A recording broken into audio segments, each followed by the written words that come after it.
Right. Oh no, now it stopped working again. Brilliant. Oh no. It's kind of working.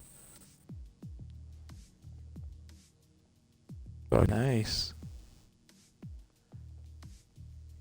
it's trying to work.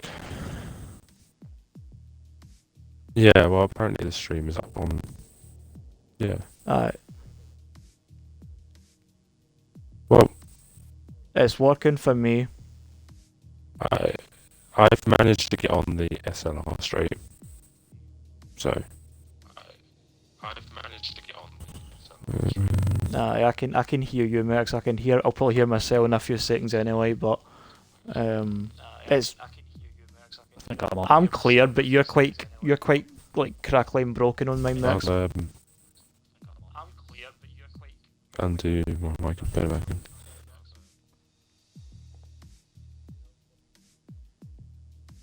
Nice. I mean, Happening? usually the second person is a bit cracky, but if we can just stream it, as long as we can stream it, I mean, that's the best thing we can hope for. Yeah, I think I'm on.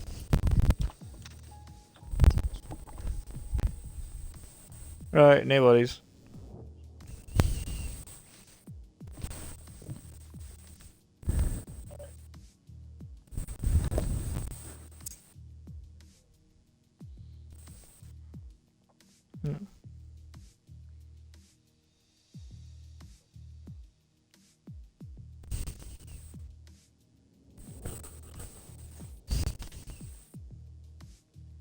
Yeah. No, it's fine. Jay Geddes, if you go to Grid 2, I don't know who's hosting. I think Jam might be hosting, actually. Yeah, someone invites me, I guess. This is Jam.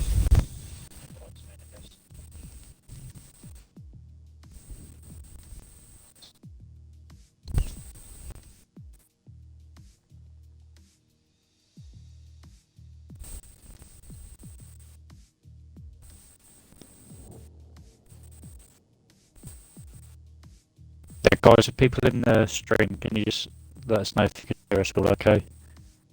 Just put in the stream chat that you can hear us. I see Southerners is in.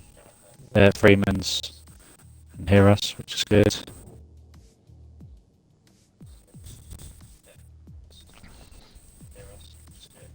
Dodgy said yes, which is good. I've definitely got the Twitch on my phone. I can see the chat coming through. So if folk want to keep us updated with how it's working through the chat, that'll be the best way to kind of gauge how it's running. Yeah, I'll keep an update on that. Calvin says he can hear us. I'll invite. Yeah, Scope says it's good. Fingers crossed.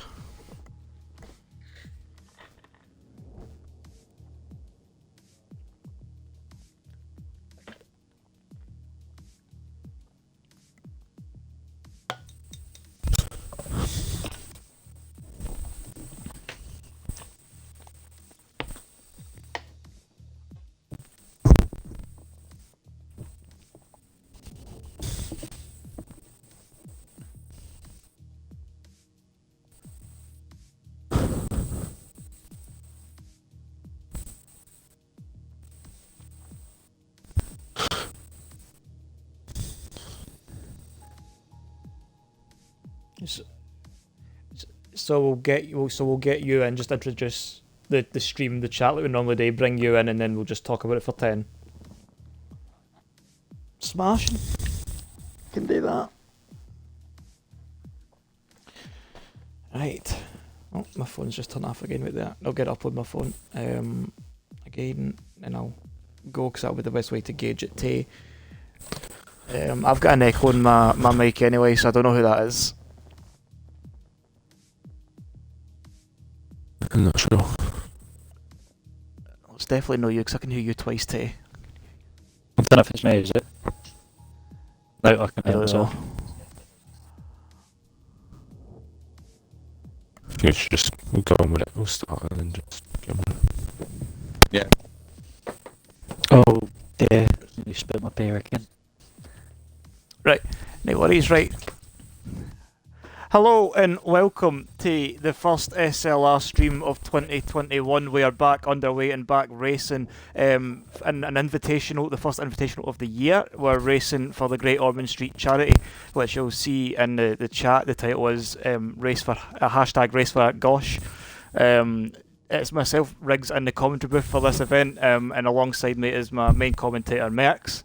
And we've got Jay Geddes, who will be filling us in on the second race as well, so he'll be like the third party as well. But I've got a league owner here with us as well.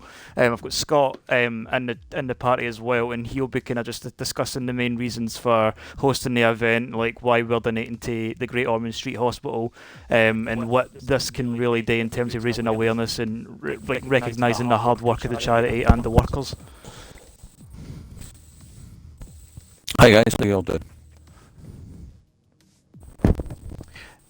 So we've had this one in the pipeline for a good while now. We've had Scott, who's been organising. He's been the main architect of this event as well. So all the credit really goes to him for organising it. We've got two healthy looking grids to look forward to as well. As a very unique championship format as well. So we've got that to look forward to as well. But just talking about the charity, so we did pitch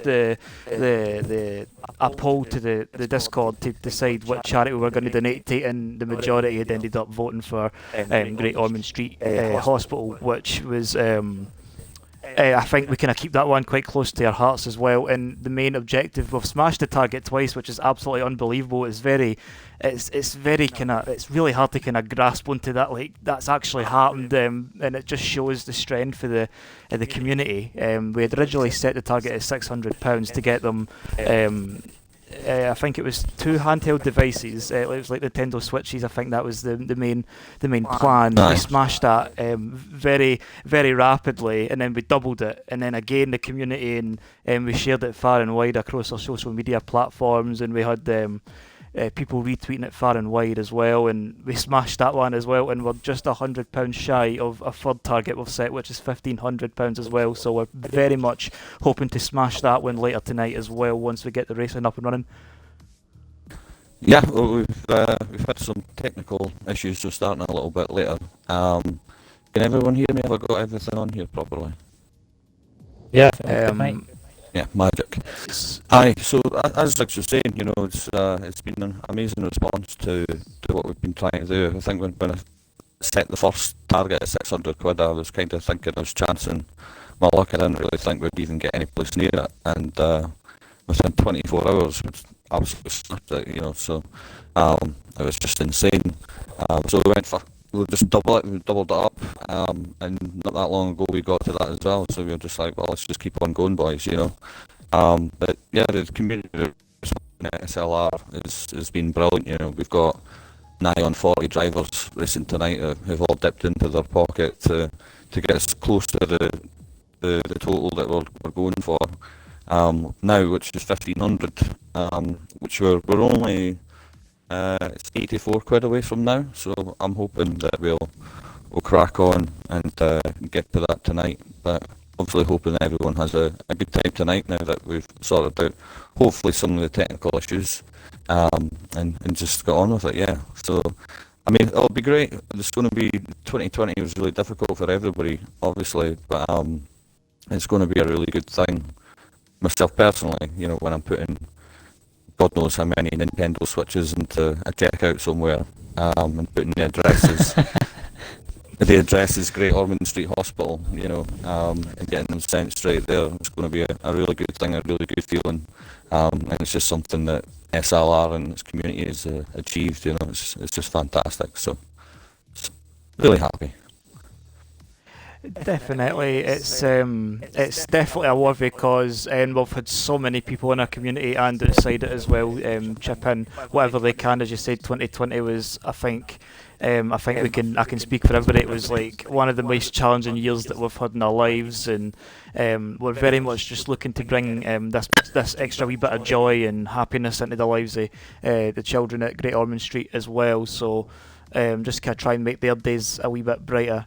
And I was going to say, as you were saying, you've just updated the total. That's £84. We're shy the target. Aye. But I'll get Merckx and Jay Gerris to send the links to the Just Giving page in the chat as well. So be sure to just keep an eye out for that, as you'll see it floating down the chat somewhere. We know the SLR community are very engaging with the chats. So if you it's a blink and you'll miss it situation, but we'll be sure to put it in there. Just if you're willing to donate. It's either £1, £5, £10, whatever you feel. The smallest contributions can be the biggest gains, especially considering that we've had such an outpour of financial assistance for everybody in the community inside and out. And I mean, we can't thank each and every one of these enough for the contributions you've made, because it's definitely gone to a really good cause. I've got really nothing much more to add than that. Really, it's very noble. It's just absolutely insane, you know, and like I say, we're so close to hitting that final target.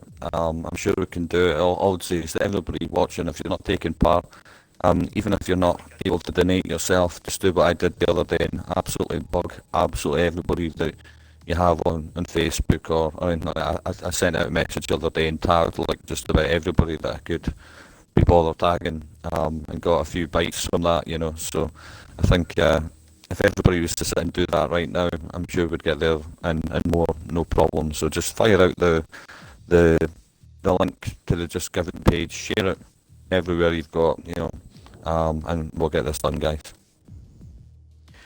Definitely. To look out for the link, we'll be sure to be sending it in the Twitch chat as the races go, but we'll also we'll try and see if we can get maybe one of the admins to maybe post it again on Twitter if you've not seen it already. And if you haven't, be sure to follow Summit League Racing SLRF1 on Twitter as well, because that's where you'll see the link as well. So it's really, is it no letting you send a link? So that's definitely no handy. I've just seen that in the chat there, so we'll try and see if we can get a wide run about that. Yeah, I'll just find it. I'll get the link myself here. It'll be something to do with the moderations. I've got no idea. I'm too old to understand what happens to half these things, you know. Yeah, I'll see. See, if Rangan can send the link later, he'll probably be able to do it. See, I would say it's my generation at new technology, but all I know is how to turn it on and off. That is literally it. Like, I don't really care anything else, so I'm quite hopeless when it comes to the technical side of stuff. But we will definitely try and get the link sent to you through one capacity or another. But I think the racing is about to start at 20, so I'll just start thinking about jumping into the lobby. Aye, I'll need to go and join the guys. But you guys have a good night. And here's hoping we absolutely smash it. So thank you very much, guys. Yeah, thank you, Scott. All the best, mate. No worries, Scott. Best of luck. Cheers, guys. Thank you, Scott.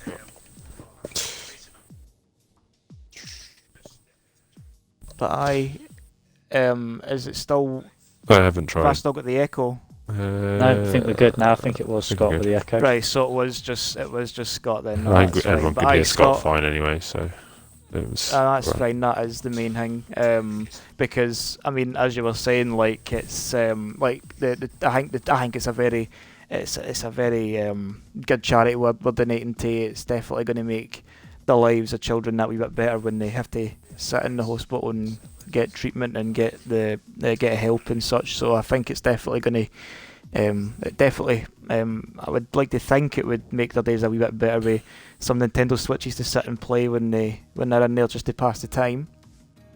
But we will just wait. I think we're going to go at 20 anyway, so we will be linking the link to the Just Giving page as and when we can on the on the Twitch, sorry. So just please be sure to keep an eye out for that. We will notify you when we're going to send it, so you've got a few seconds in advance before it shows up and disappears again. Once we get a wiring about the moderation issue that we've got. We've had a technical issue at the start, which is the reason for the delay, and now we've got a moderation issue in terms of sharing the link. So it's definitely, I don't want to say it all comes in threes, but I'm hoping there's nothing else that we're really going to run into tonight.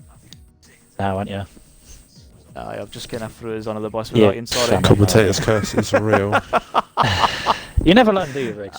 Never learn. No, I've cussed so many folk in Division 3 there, and I've just completely like ruined the stream. I'm sorry, but the main format of the championship, to my understanding, is it's 5 races, 5 lappers, a one-shot qualifying, and it's the top 10, I want to say, for the 2 grids, because Yep. Jay Geddes on the other grid, and you have myself and Merx here for the main one. We'll have Jay Geddes just chipping in.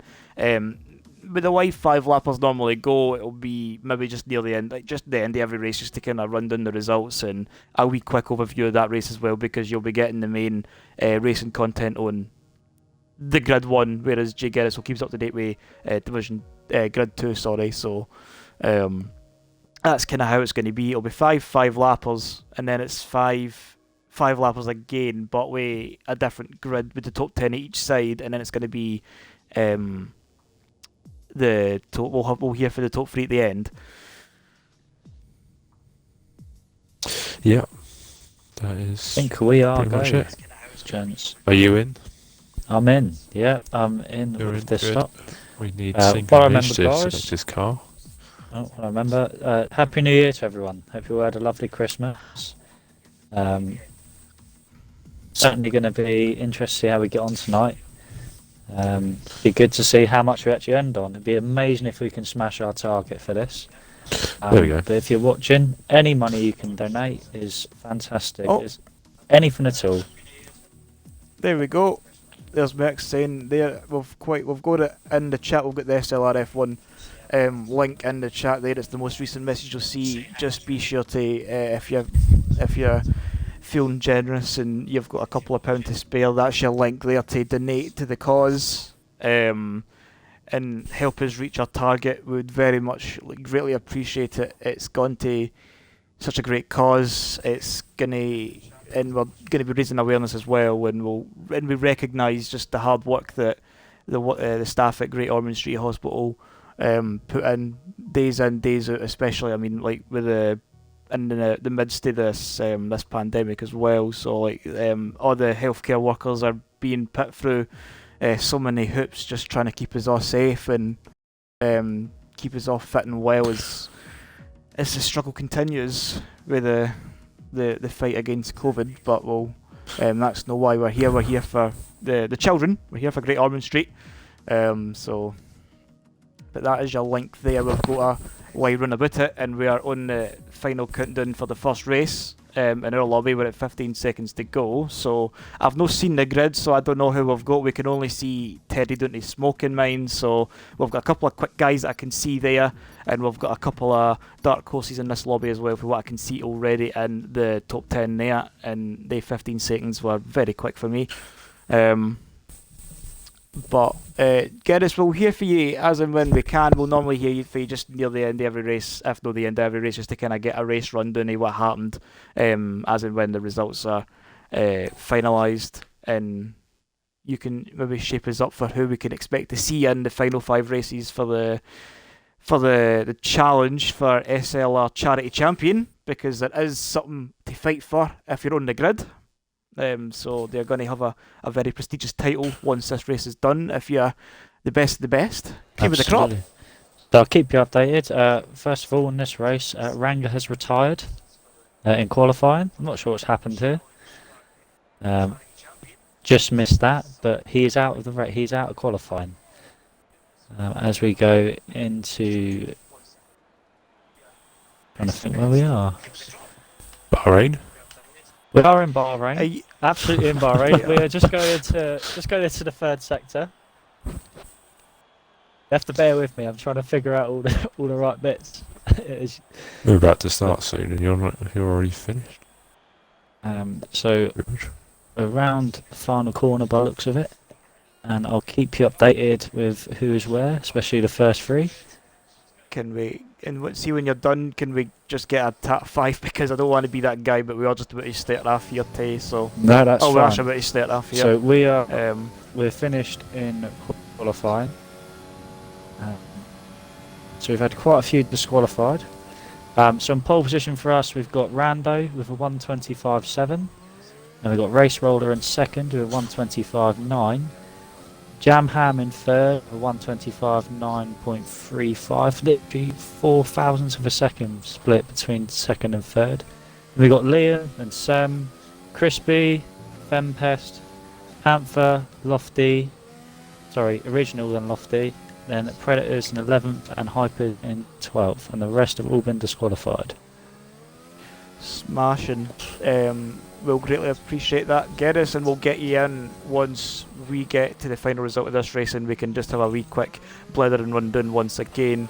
We are halfway round about our lap though. We are on board with Scott. He is the main architect behind this event as well, so he's been the one that's been in touch with the charity and kind of getting this all organised and setting up the donation page, and he's definitely been the head on the shoulders of this invitational, so we'll sit on board with him as he is just making his way up to P12 2013, and he is fighting with Scopes and Sprightly for P11 at the moment. They're on the very same piece of track, but it looks to be Beast Assassin that will be getting pole for us. McKean and Wiggy will run at the top 2 and 3, but we'll see what their times are as they cross the line, and that is exactly what your top 3 is in that order. Hamjam just slipping out of the top 3 there, who was again Beast Assassin a good run for his money there.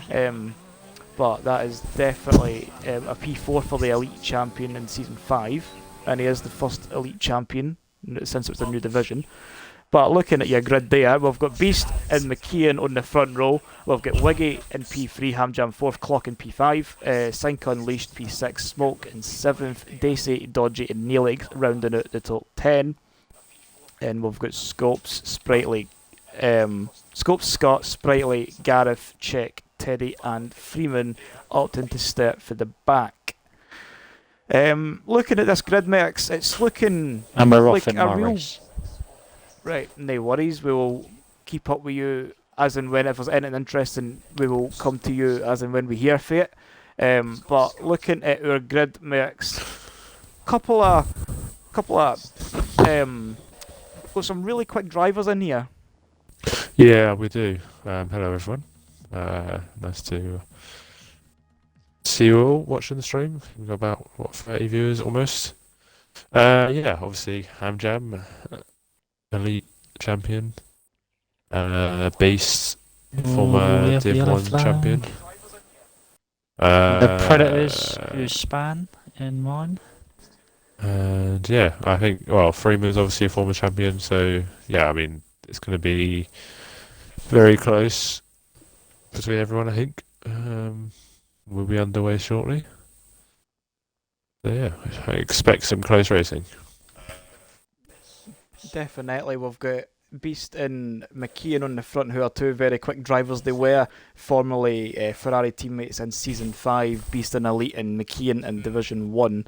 But we are going to get to the 5 lights, which are just about to come on the now, and we're at 5 lights and everybody's still connected to the lobby for me, but it is lights out and away we're gone. It's Beast that's leading us away from McKeon and Wiggy in P3 as well.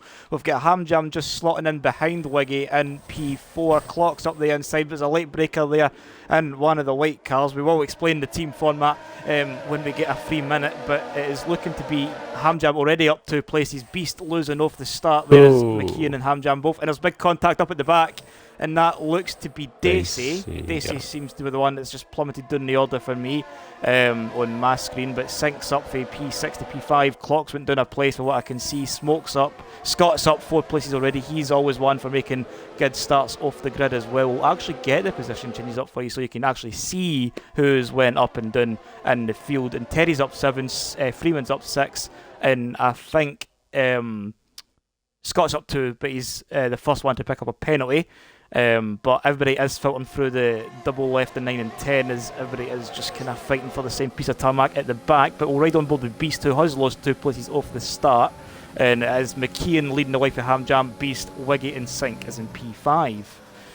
So I was going to say Freeman's just made his way around the outside of Scott. Scott's run wide, and I think he's got a nice little battle between Ranger and Original here.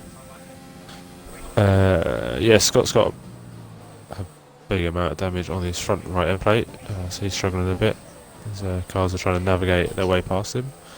But yeah. Is the damage is the damage actually on? Yeah. Like, as in, like, you'll feel the damage when you pick up damage, as we see Scopes, Gareth spinning at the back, sorry. But that is McKeon leading the way on lap 2. Ham, Beast and Wiggy in this battle at the front, but Wiggy is trying to go and run the outside of Beast into turn 4. Beast firmly shutting the door there, but Wiggy is going to try and make the switch back work. But he's no quite got the purchase off of turn 4 to try and make a move into the quick right-left chicane of 5 and 6. But while this race is kind of... obviously it's 5 lappers, so we are going to be seeing constant chopping and changing of positions. We will just keep the positions up because the tyre selection, tyre wear doesn't really amount to too much in these sprint races. Everybody will be on the softest tyre, which is the fastest tyre, which is the red compound tyre. And you'll hear we'll hear from Jay Geddes as well at the intervals of these races, just to get a wee rundown of the results, and we'll see how the championship fares in Grid 2. But as we were saying, the top 10 for Grid 1 and the top 10 for Grid 2 get moved on to the final 5 races, and that's where they'll challenge for the crown, a SLR Charity Champion, and the hashtag Race for Gosh, which stands for Great Ormond Street Hospital. But it is looking to be McKeon leading the way, and Hamjam not quite close enough to the former Ferrari driver, but Wiggy is close enough to Beast, as Beast is starting to just drop out the DRS zone here in P3, and Wiggy gets a bit of a slapper on the exit. Sink will have a good run. Sorry, what were you going to say, mate? Teddy and Freeman are going at it down into turn 1, but I think Unleash is about to go down the inside, so get his elbows out. So they continue to go side by side. That could be tears, but they managed to navigate their way through without crashing into each other, and still trying to go side by side. But Lil Wiggy is standing firm and doesn't want to lose that position anytime soon. So we've seen Freeman starting for the back. He's already up to P9. Realistically, looking at the gaps, we could really maybe see him challenging Smoke and Clock at best. We can maybe realistically only gain one more place. We know Freeman's ridiculously quick. Yeah, I mean, I don't think he's getting past Smoke. He's already 2 seconds ahead of Dodgy, so we'll probably get one more place, unless they're obviously quite close, Lil Wiggy, Unleash, Clock and Smoke, so I can't, unless he gets past him. He's only going to get past him next lap. He's going to probably go for a fastest lap, but that won't mean anything. Well, it might mean something at the end, but he's quick enough to get through the top 10 without needing any sort of fastest laps, as Dodgy's already defending anyway. So. And Wiggy's defending as well for Sink, who's going to go around the outside of turn 1. Wiggy does try and shut the door, but Sink is saying, okay, you're trying to shut the door, but I've already got my foot in between the door and the door and the frame, so I'm going to make my way through somehow. And Wiggy is quite firm in his defence. He keeps P4 for now, but that's just... Oh, and somebody's spun. That's Clock. That's Clock in the wall, and Clock has picked up some damage. And somebody else has just spun behind him, and that's Dodgy. So Freeman makes up the place, and Freeman already behind Smoke, who's going to try and go around the outside. He's Smoke into the hairpin. That's actually a brilliant move there for Freeman. By the way. Oh, sorry, that's actually Clock. He's done an absolute crofty there. Outside. Yeah, you just oh my goodness, Crofty! I hope you're watching, because I'm doing you proud. But Freeman is already up into P7 after starting at the back of the field. I mean, if Wiggy's gone. Oh, speaking of Wiggy, never mind. Let's not talk about him anymore. Just jinxed him there. But looking looking at this battle between Sink and Smoke for P4, if they kind of get a bit heated and start trading the same piece of tarmac, they'll hold each other up. Freeman could maybe see P4 after starting at the back of the field, but looking at the front of the field, we've got Hamjam trying to go up the inside of McKeon. And we have crossed the line. Very interesting. It's a good race. Very clean. Not really a right lot going on in our race. But I shall read out the positions when... Oh, sorry. A second. Yeah. Sorry, Geddes. I was about to say we've got a Hamjam all over the back of McKeon, and this is the final lap here. We are just getting into Sector 2, so we're still just a wee bit behind. So once we're done, we'll need a a race rundown for yourselves? Sorry, just to kind of keep pushing you back No, there, you're good. but we are still in green here. Well, you've got this checkered flag, but McKeon has only got one more lap left to go here in Bahrain. And He's had a little squiggle at the exit there, so that's kind of ruined his go at McEwen. So he's going to have to try and get creative down at the final corner if he's going to get past. And I don't think he's really got the ERS in him. Ham's only got 9% left in his battery, while McKeon has triple that, so McKeon has got some defence if he needs it, but we've only got one more corner left. The checkered flag will be out, the guy in the gantry will be waving it, and it is going to be McKeon, I will say. It does take the checkered flag here in Bahrain. Hamjam close behind, and P2 and Beast managing to keep P3 after losing it for the start.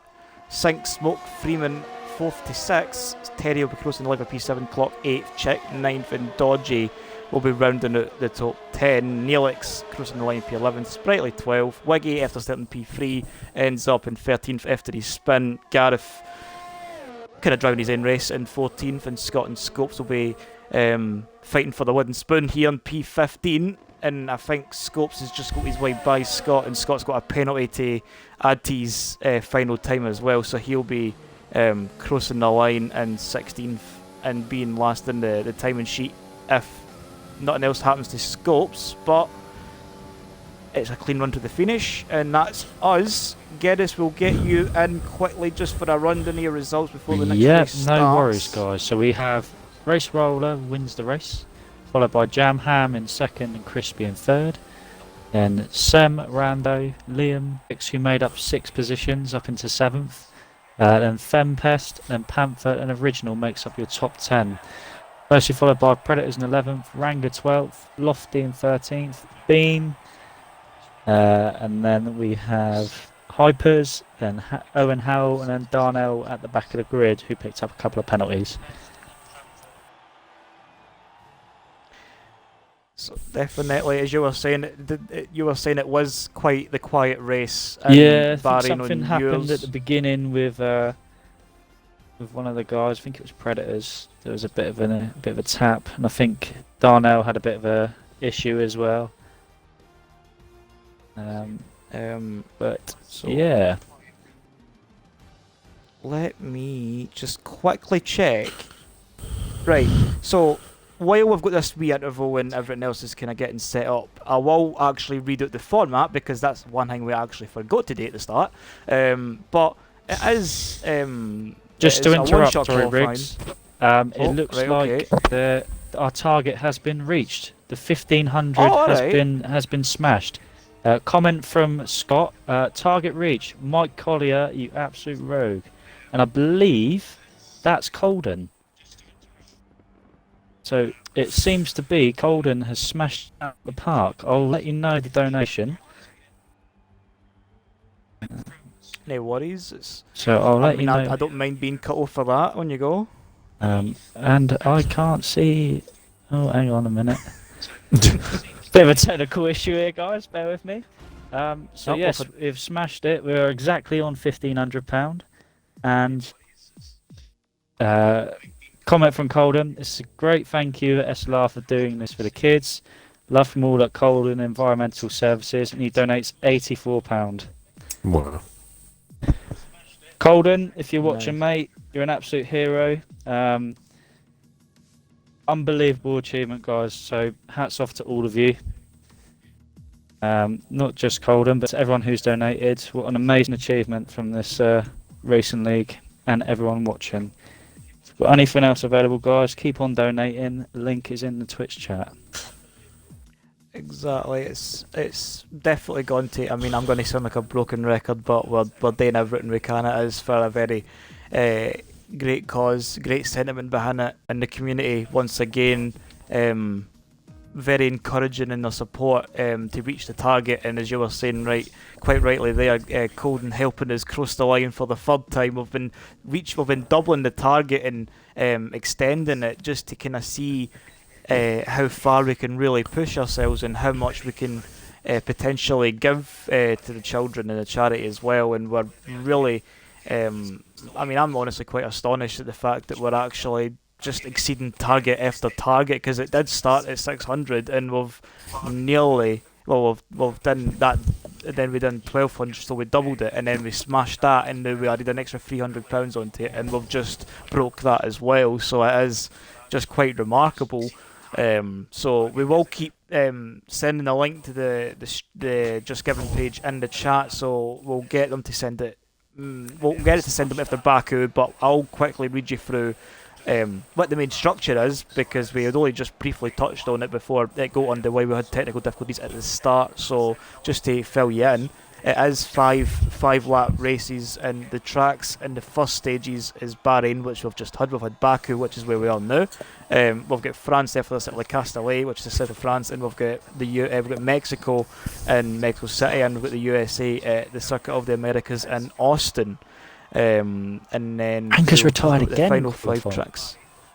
Sorry. Oh, sorry, it's all right. No, I was just going to say they're the You'll first. get there in the end, they're the mate. first 5 tracks. Definitely, it's we'll get there. It's all about getting there in the end, and just taking it bridge by bridge. But as you were saying, maybe Ranga is maybe set a new challenge for himself. I don't really know too much about the second grid, and we'll hear for you as and when we can. But we are going to get qualifying underway here, and it is Baku. This is one of the newer tracks in the calendar. Does it really promote? I wouldn't say it promotes too much overtaking. We'll ride on board with Freeman for this lap. We had seen Freeman had started at the back of the field in the last race, but Freeman. Oh, where is he going? Our call is complete, by the way. Right, and Freeman's just crashed it, so that's Brilliant that's lap no by great. Jamham. Jamham finishes in pole, 8 tenths ahead of second. 8 tenths.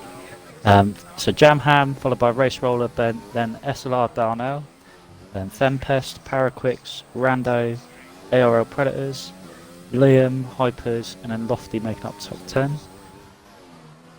Sam and Bean just missing out by 1/10 and 2/10 respectively. And then Crispy with a retirement, and Crispy with a DSQ, and then Ranga retires. But Jamham, the standout person there. Jamham is quite the standout driver. He is a Season 4 Division 1 champion, and he gave his brother a good run for his money last season in Elite, in the newly reformed Division 1, which is Elite.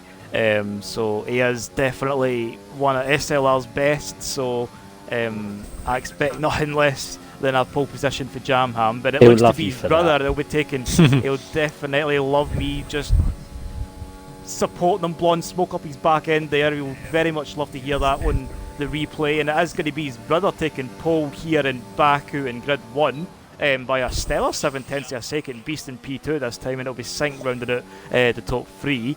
Looking at the field, we've also seen Sprightly and Clock being disqualified at the back of the grid. Looking to see who else. McKeon a bit out of place for last time. He's in P7, so he's went for the front of the pack to the mid pack. Gareth rounded at the top 10. Dodgy, Scott 11th, 12th. Anything out of the ordinary there for you, or is that fairly standard mix for what you were seeing in the quali runs? I mean, yeah. I mean, everyone's quite a bit ordered. Lil Wiggy is kind of just in the middle of a few elite boys. We're off into the first corner. Oh, big crash! Oh, big crash! I don't think anyone's out. There's about 4 or 5 cars. Oh, I didn't ask for Siri. Okay, please. Owen Howe been absolutely annihilated at the start. Oh, hang on. Oh, someone sent it into wall as well. It's all happening here. Race Roller from second place absolutely sends it. What is going on?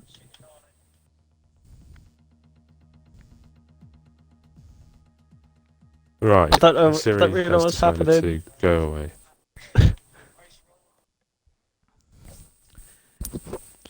Daisy says Ranga up 8 places from last up into 9th.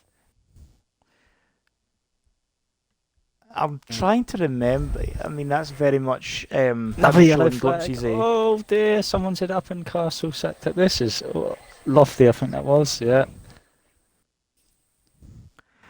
What is happening Ranga here? And while we get the 20-second countdown to our race, it definitely does sound like Ranga's very much shown glimpses of Mexico for last season after he had his quali ban after starting at the back of the field in Mexico, and he ended up on the podium. So you never know. Baku does like to throw many a spanner into the works, so we could very much see the same, but we are going to just be... Does he know we're not voting for driver of the day for this? Definitely no. We will be hearing from them at the end, so we'll very much love to see... Oh, we're not. We'll very much love to see what's happening, but we have got the 5 lights and we're away, and it has Ham Jam looking to try and keep the lead while Saint goes round the outside of Beast into P2 there on the start. I need to get all the settings up, and it does definitely look to be Ham Jam leading the way. Saint Beast is losing a place. Dacey and Wiggy staying P4 and 5. McKeon up a place. Smoke, and you'll see a couple chopping and changing as we go. We've got Clock and Freeman already up 3 in the start, so it is... I mean, it's quite the feat. Seven hypers. Getting... Slowing down. I think Check's hit the wall somewhere. Hypers Yeah. facing the wrong way. We've got yellows at the back of the field, and that definitely does look to be for Check. I'm on board with Wiggy, who's going to make an overtake into turn 8, and this is going to be this is the turn 8 castle section. This is a very tight sequence, so you don't want to go side to side through here. And Wiggy just made the move work, so Wiggy already up to P4. He's already up a place, but Wiggy is, to me, looking to be a bit of a surprise package in these early stages, because he was really quick in Bahrain prior to his spin, and then we've got him already up into P4. He is a regular Division 1 driver. He is a reserve for Division 1 mind, but when he comes into the races, he is quite like bang on the money when it comes to pace. He is always fighting for some good points, and he is very much staying the same here. He is very much fighting for a seat at the top table at the end of these first 5 runs, but he is going to have to defend for Dacey, who is just close behind. It's a very long straight, so the slipstream really will just help the drivers basically pull them along in the dirty air, and that's how their acceleration just hits a peak, really. So you want to take advantage of all that slipstream, all that dirty air coming off the car in front. It's effectively like the car in front is piercing the hole in the air, so they're going to be that bit slower. So if you tuck into the dirty air, you're going to get towed along, essentially. Clock at the back there, he's no really... He had a quiet race in Bahrain, from what I remember, but he's definitely no having a race to remember here in Baku. He had contact with Freeman through turn 2. I think he just went over the bunny hop went over the high curve on the inside, and...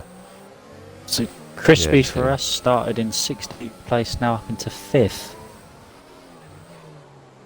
He started 16th. He started 16th, up into 5th, and he's right on the back of SLR Darnell. He's looking to overtake him. Oh, he's just SLR Darnell's Mr. Impatient. I like that, is what I see very much floating about. But he's not going to hike you for that. I mean, you're going to have folk that love you, and you're going to have folk that hate you. But we all can, like Darnell knows it is just on. It's just all in healthy spirits and everything in between. I don't think he would mind too much. I mean, if he does, then Crispy's going to grab him. Grab him down the DRS straight in sector 3. And it's close. Dacey's hit the wall. Sorry, just to cut you off there. Gerris, I was about to call you Dacey there, but Dacey does just slam the wall and run down to the pit straight here, and he's going to have to keep the car to the left, which he does, so he's already away into the pits. Smoke already on the back of McKeon. See, it's actually quite a... and he's out of the race as well, so that is just a double slam there for him, which is a bit disappointing. So he'll very much look forward to Freeman's in the pits as well. Ham Jam's picked up a penalty, so it's kind of starting to kick off a wee bit here. Clock's in the pits. He was probably in the pits to repair the wing damage that he'd sustained at turn 1. Ham's got a 2-second time penalty, by the way, which he picked on lap 1. So he's had that for the start? Yeah, he cut the turn 7. on lap 1. Oh, right. So turn 7's before the castle section where I'm just coming through the new, so he's cut that. I mean, that's quite an easy corner to cut, to be fair. I'm quite guilty of that one a few times myself. Yeah, I but, think it was a straight up one. Oh, Darnell's! I don't know what's happened to him. I think he's annihilated the wall. Oh, he's annihilated the car. Oh, Dodgy just crashed into the wall, and that is not a great camera angle. Oh no.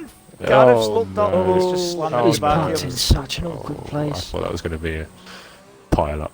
I think Gareth was just, well, yeah. See, we've seen that one so many times though in league racing and in F1. Like, I mean, the most notable example will be when Charles Leclerc did it last season in Sprightly in the wall. Oh, and he's out. Oh, yep, the car is sustained. We've been treated by an there. absolute jam ham masterclass here. 9 seconds ahead of second place. He has picked up a penalty though, I'm not sure what for. But fastest lap after fastest lap. I reckon this one of Jam's better tracks, you know, boys. I'd say. He's done certainly done bits along with Ranga up 13 places. And I think Reginald's taking some damage. Fempest retires from the session along with Crispy as well. We got Beast coming all right up the back of Sink Unleash, and Lil Wiggy's still holding a train behind him, so even if Ham falls into that 2-second barrier, and well, now 4-second barrier, he will still be in the top 3 regardless. Oh, Ranga! Ranga did so well to get up. It's all coming up. It's all coming up, Ranga. It's all coming up, Geddes. Right, Ranga goes up from last place up into 4th, and he's just absolutely binned it in the castle. Oh, he's not going to be happy with that. He's getting all the action. He's going to be raging. That sounds like a Ranga move. If I've heard one, to be fair. Oh man, it rains at pools, innit? It rains at pools, Geddes. It's all happening. Looks like McEwen's going to have a run on Lil Wiggy here. So we finish off, Jam wins by Paraquicks, by ARL Predators. It looks like McEwen's going to have a go around the outside into turn 1. I don't think he's run out of meters by the looks of it. He's got a nice switchback, and he's going to have to settle for the second DRS zone as Teddy gets past Scott down to him.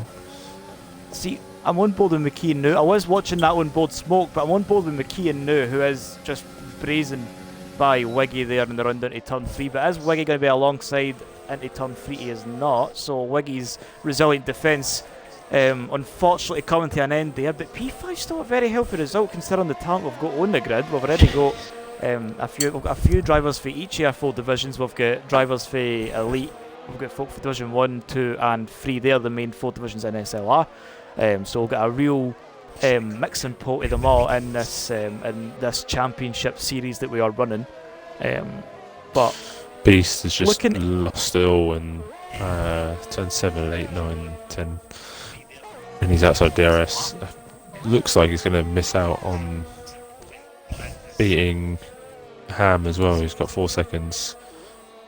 Ham is trying his best to cover the 4 seconds. Smoker's right on the back of Wiggy, so maybe we'll see an overtake across the line. You guys stay on board with guys finished or are you still going? We're almost finished. Ham is coming down the pit straight. Seems like Ham crossing. The Jam and Ham brothers are loving this track. Smoke's going to overtake Wiggy, I think. Runners through it. We're going to see Smoke pulling out the slipstream into the dirty air. It's going to be a dead heat down to the line. Smoke is just edging it with the overspeed though. He does take P5 by a few meters, and that's all it took to split the 2 for P5 after a 5-lap race run in Baku. And it is actually Sync that wins on my screen, Merc, so Hamjam did lose out with that penalty. Yeah. Was that another penalty he'd picked up? So we've got Sync winning for Ham. Beast is your top 3. The Kean just getting by Wiggy. Just run through ours quickly. So retirements for Ranga, Crispy, Fempest, Darnell and Hypers. Your podium is Jam Ham, Paraquix and Predators. Followed by Race Roller, Rando, Bean, Liam, Panther, Owen Howell, and then Original making up top 10 with Sem and Lofty missing out by quite a while, unfortunately to them. I think they had a bit of an incident at the start of the race. But certainly some positions made up. Bean starting in 12th up to 6th. But really clear dominance from Jam Ham here, as we expected. Back to you, boys. No worries, we are going to just see the podium celebrations. Ham does just lose it on the 1 by a 4-second penalty. I thought it was only the 2, I'm not going to lie, I thought it was only 2. So, but you never know. I mean, I don't keep up with the penalties. I try and turn that setting off so I don't ruin the suspense or the intensity of the racing. But it is Sync that does take the 1 here in Baku. I just saw it at the bottom of the screen, to be honest. So. Oh, so you're just paying a bit more attention than that on then? Is that what it is? Is that how we're doing it? But looking at the results there, the top 3, Sync, Ham Jam and Beast, all did start in the top 3, but they've all just been shuffled a bit slightly. McKeon up 3 places, Smoke up the 1 into P5, Wiggy P6. 2 very stellar results for him. Scopes, Teddy, Scott and Neelix running out the top 10. Freeman does set fastest lap though, but that is just to be expected for Freeman because we know his 1 lap pace is quite ridiculous, just to say the least. Check in P12, Clock, Gareth, Sprightly, Dodgy and Dacey round out your remaining grid. And we're going to just look at... I'm going to look at the rules again, because we still didn't cover the full rule, because I'm still trying to understand why the colour schemes are the way they are. Excuse me. I think it's just for the... Is that just for the charity colours? Is that what that is? Because it's not telling me. Yeah, I think so we're still on 1,500 quid, by the way, guys. Riggs, by the way, updated on that. Someone, Waylander, has said Riggs best commentator. Oh, I know exactly who Waylander is. Waylander's Waylander's one of my... He's one of my... I'll keep the language to myself, but he knows where he is. That's all I can say. Waylander, chuck some money in, Chief. Chuck a fiver in. He's just no long in, and you're like, all right, okay, well, he just chuck someone in the pot. Well, I mean, we'll need to get one of the admins to link the thing again. Well, I'll see if we can maybe try and get a hoddy. I don't know who actually mans the, for all the times that they're commentating. I don't care who mans the SLR Twitch links in terms of the main moderator on that. So I'll find out who that is in the Discord. I think it's Ranga. All right, I think Ranga can maybe. I mean, we'll probably send a link at the end of this first round. We'll message them and just get them to put it in at the end of the first round. So we'll get that. Just seeing Waylander's comment. He said he'll make it rain if we get a stream of Riggs dancing. I mean, see, honestly, if it meant putting some more money in the pot, I would. But I don't have a camera, sadly. I do have a Kinect, but it doesn't hook up to the new Xbox Series X, so I can't plug that in, unfortunately. But I mean, I definitely. I mean, if I definitely knew I was putting some money in the pot, then I would do whatever I could to help out. But sadly, I can't broadcast that on on here because I don't have a camera. Mainly, it's not that anything else is stopping me. But early retirement for us in qualifying for Darnell. Not Ranga this time, but there is still time. France this time around, so yeah, 3rd race out of 5 for the first part of the invitation event.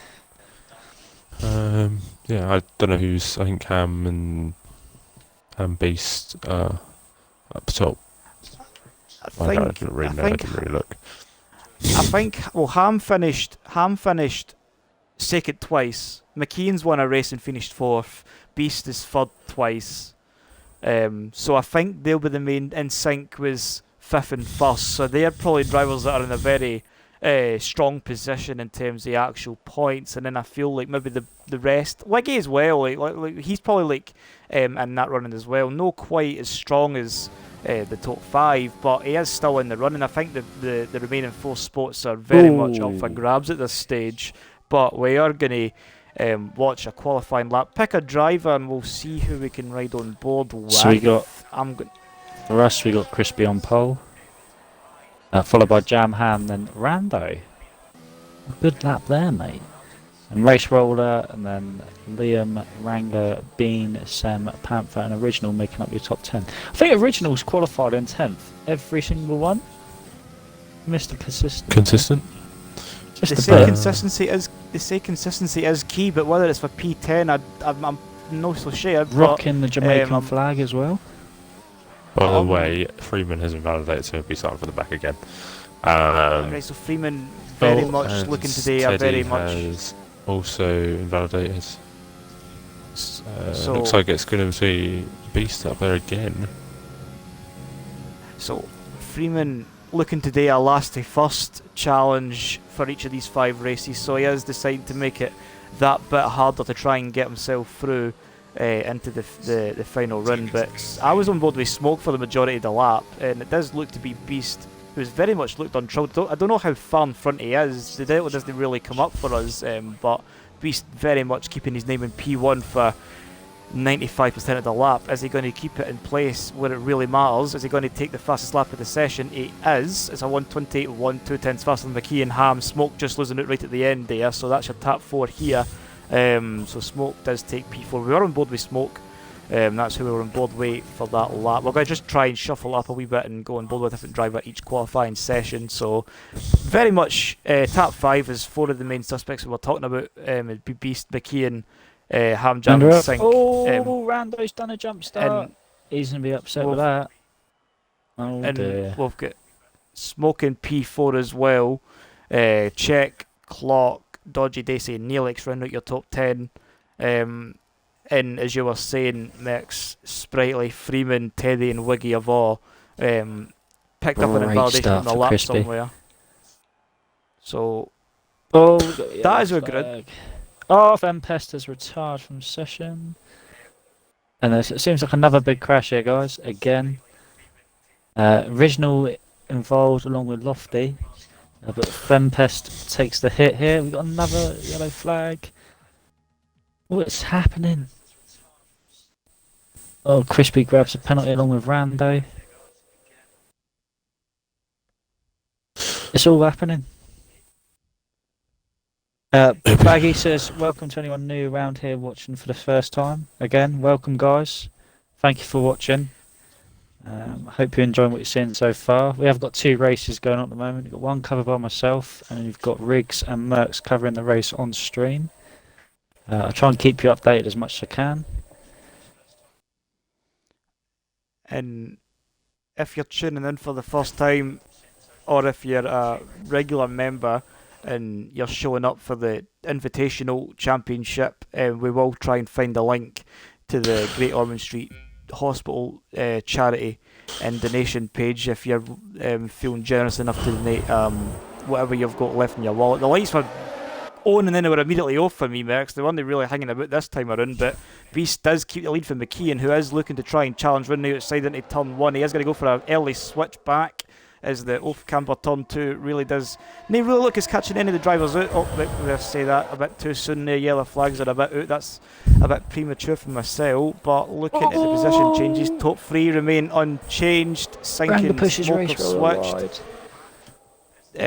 Dacey already up 3 places, Mexa. He's very much man on a mission in this early stage through the first sector. Freeman up 4, so they're the big gainers. Sprightly's lost 3. Looking at the main position changes, what can you see down the field? Everyone's fairly close to each other. Freeman's already had a good start, and so is Dacey, like you say. Yeah, they're all really close. Freeman looks like he's about to carve his way through some more people, but yeah, there's a lot of ERS being burned as Check is going down the inside actually of Dacey.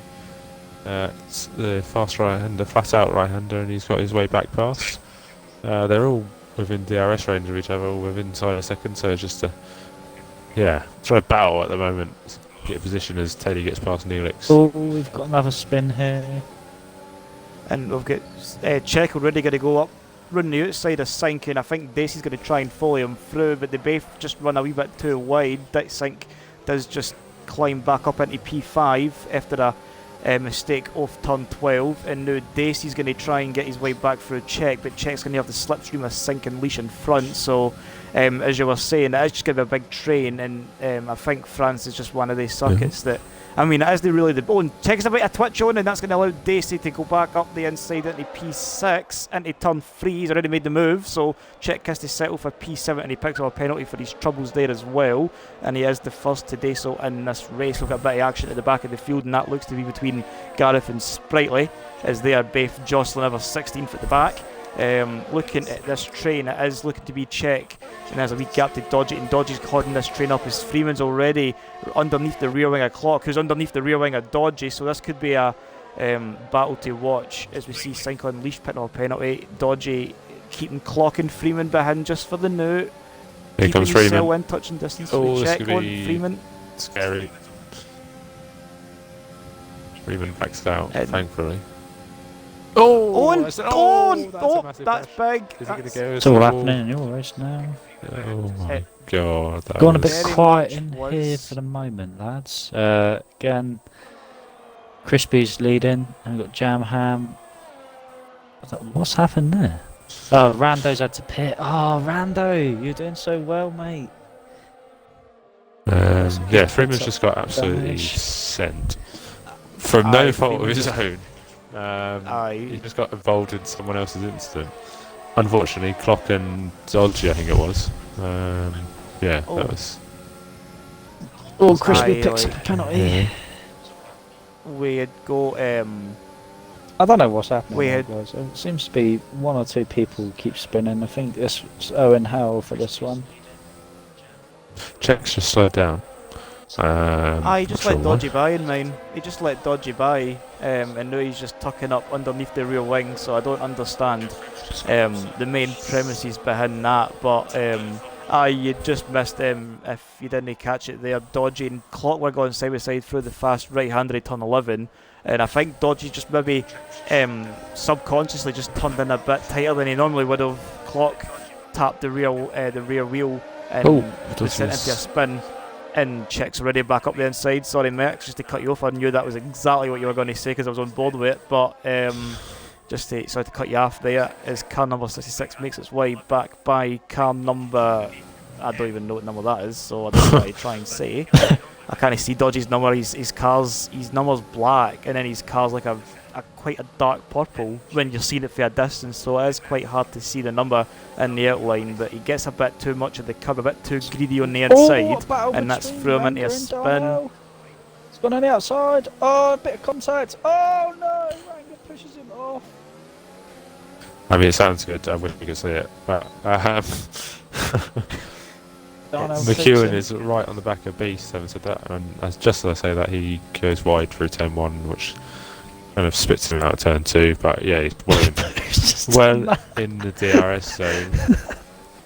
Like, it's really that is, I mean, see, I think it's quite hard to like although like the track has like 4 healthy straights, and you can just sit and tuck into the slipstream and just get towed along by the guy in front. It is quite hard to follow you in the tighter sections, so also the third sector, and then like turns 3 through to 7 are quite hard to follow, so that's probably when McKean's going to lose all his time. He's going to lose all his time before he hits the place where he actually really needs to be right on the rear wing if he wants to make any real substantial move on Beast in front. I don't think both of them will really be caring all that much. Obviously they'll want to fight it, but they'll just be quite content with a P1 and 2, because if they can get more points on the board, the likelihood increases if they're for them to go through into the final 5 races.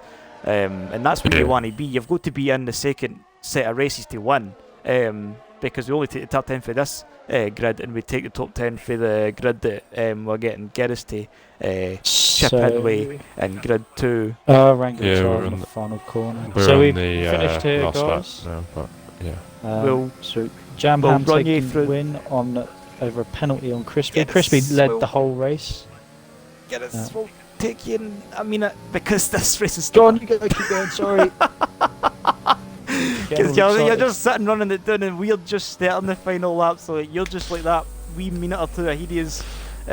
Just wait to the end, and then we'll. As Hammond's cut the corner. So he's got a 2-second penalty. Gareth retired in the pit lane, unfortunately. But yes, I don't know if McEwen's close. Doesn't look like he is. I think Smoke's gonna have a go at Ham though. He is gaining. He's gaining. Ooh, and he backed out. he looked a bit hesitant there on the inside. He probably could have left it a bit later and maybe kind of spooked him a bit, but he's going to get it this time. I think that's maybe why he's waiting. Ham Jam doesn't really put up too much of a defence, just lets him take the inside. Beast and McEwen only really fighting it up front, although it is a 3/10 a second gap. So Ham Jam does just allow Smoke to go and get the podium and let him run down the road. But they're 2.5 seconds off McKeon and Beast in front. I'll jump on board with them. I don't think they're going to be close enough at any real action or any real tussle for the win. They look to be quite content. But the main battle I'm looking at next is we'll hear Beast and McKeon cross the line just in a few seconds. But Freeman's going to try and get up the inside of Scott into the penultimate corner. Oh, and they've touched, and Freeman's just sent him wide. And the move was very much on. But I think the card just looked to be a bit twitchy on the outside there. It's on the dirtier side of the track, and the grip's not as effective on the outside. It looks a bit like Freeman kind of just went a bit right to open up the corner before, and Scott just, because he was on the outside line, he turned in a bit earlier because you would on the outside, I suppose. But yeah, he obviously come off quite a bit worse. But Freeman managed to, after that big spin, he managed to make him way back up into P8, dodgy up into P6. So that was a good performance from the diff free driver. But yeah, that was a. So just before I lose mine, so Jam Ham first, Crispy second, Darnell from 17th up into 3rd, and I've lost the rest. But good races. There's a couple of people retire. I think one was Ranga. Did have a good start. Got up to about 4th or 5th. Had a nice little battle with Darnell. Lost a couple of places and sent it into the wall, I think, and retired. But Darnell stand out there. Yeah, Jam takes up the win on penalties, I think.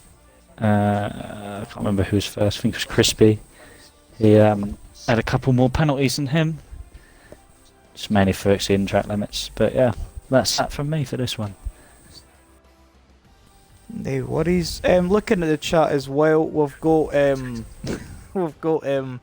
Beer and Kebab TV in the chat as well. He's deciding to join us as well, and I think I seen that he was hosting it on his channel as well, which we greatly appreciate. The wider we can spread this event, hopefully the likelihood of getting more and more donations in for the charity at Great Ormond Street, and we can try and get them more than the Nintendo Switches that we were planning to get. We've been continuously smashing the targets that we've been setting, so we hope to keep that trend marching forward. We have an anonymous donation for £10, whoever you are, thank you. And Beer and Kebab has donated £20 himself. Or herself, apologies. Rude of me to assume. But yeah, thank you very much, guys, to whoever's donated. We're now up to £1,530. I think it's a bit of a push. Be nice to get to maybe 1,700 maybe. Be nice, still plenty of time. That's 170 quid. I'm sure we can find it from somewhere. But again, guys, all thanks so much for donating.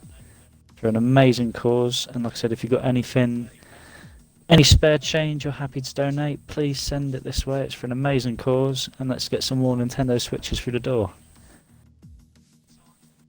I agree. Yeah, echo what Joe said. We will get underway with Mexico shortly. Thanks to the message. Thanks to the donation from Beer and Kebab. I think he's hosting us, so even better. Yeah, thank you very much for that, Beer and Kebab. All the support's greatly appreciated. I think it's quite when we have these events, it is quite remarkable just how much the Formula One league racing side of community really gels together, because we've seen it shared far and wide on Twitter, and we've even got Beer and Kebab hosting on his channel as well. So we greatly appreciate him and thank him for that. And we'll try and get the link once again back into the chat somehow. I tried sending it just there, but it didn't work. But we are appreciating each and every donation, whether it's £1, £5, £10, £100, whatever you feel. The smallest contributions are the biggest gains. It all goes to one goal, and we hope to keep that trend going. Even though, as Geddes was just saying there, we have exceeded that target. We exceeded it in the first race of the night. So we hope to keep that that pot looking a bit more healthier every time we look at it. I'll probably chip in a few quid myself at the end as well. And I think everybody else has put a few quid into it as well. So we'll get updates for Geddes as and when we get them, as we're about to start qualifying here in Mexico. Oh, he was doing so well. Jamham takes pole. In other news, water is wet. See if last time Jam got pole, I'm pretty sure Ham did. So it's got Jay Darnell was doing so well. He was up in pole for a long time and then lost it.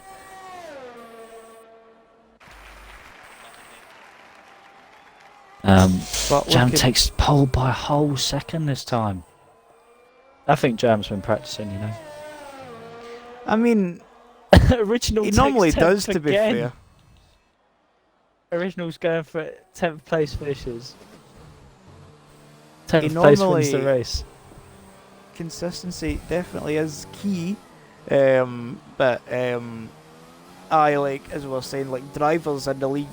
They're quite relentless when it comes to practicing their 5-lappers or just general racing on F1. Like I go into my account and I sign in Xbox for the day, and I already see half of the community doing some practice in some capacity, whether it's just 5-lappers or they're practicing for the first race of the season in Australia, which will be next weekend.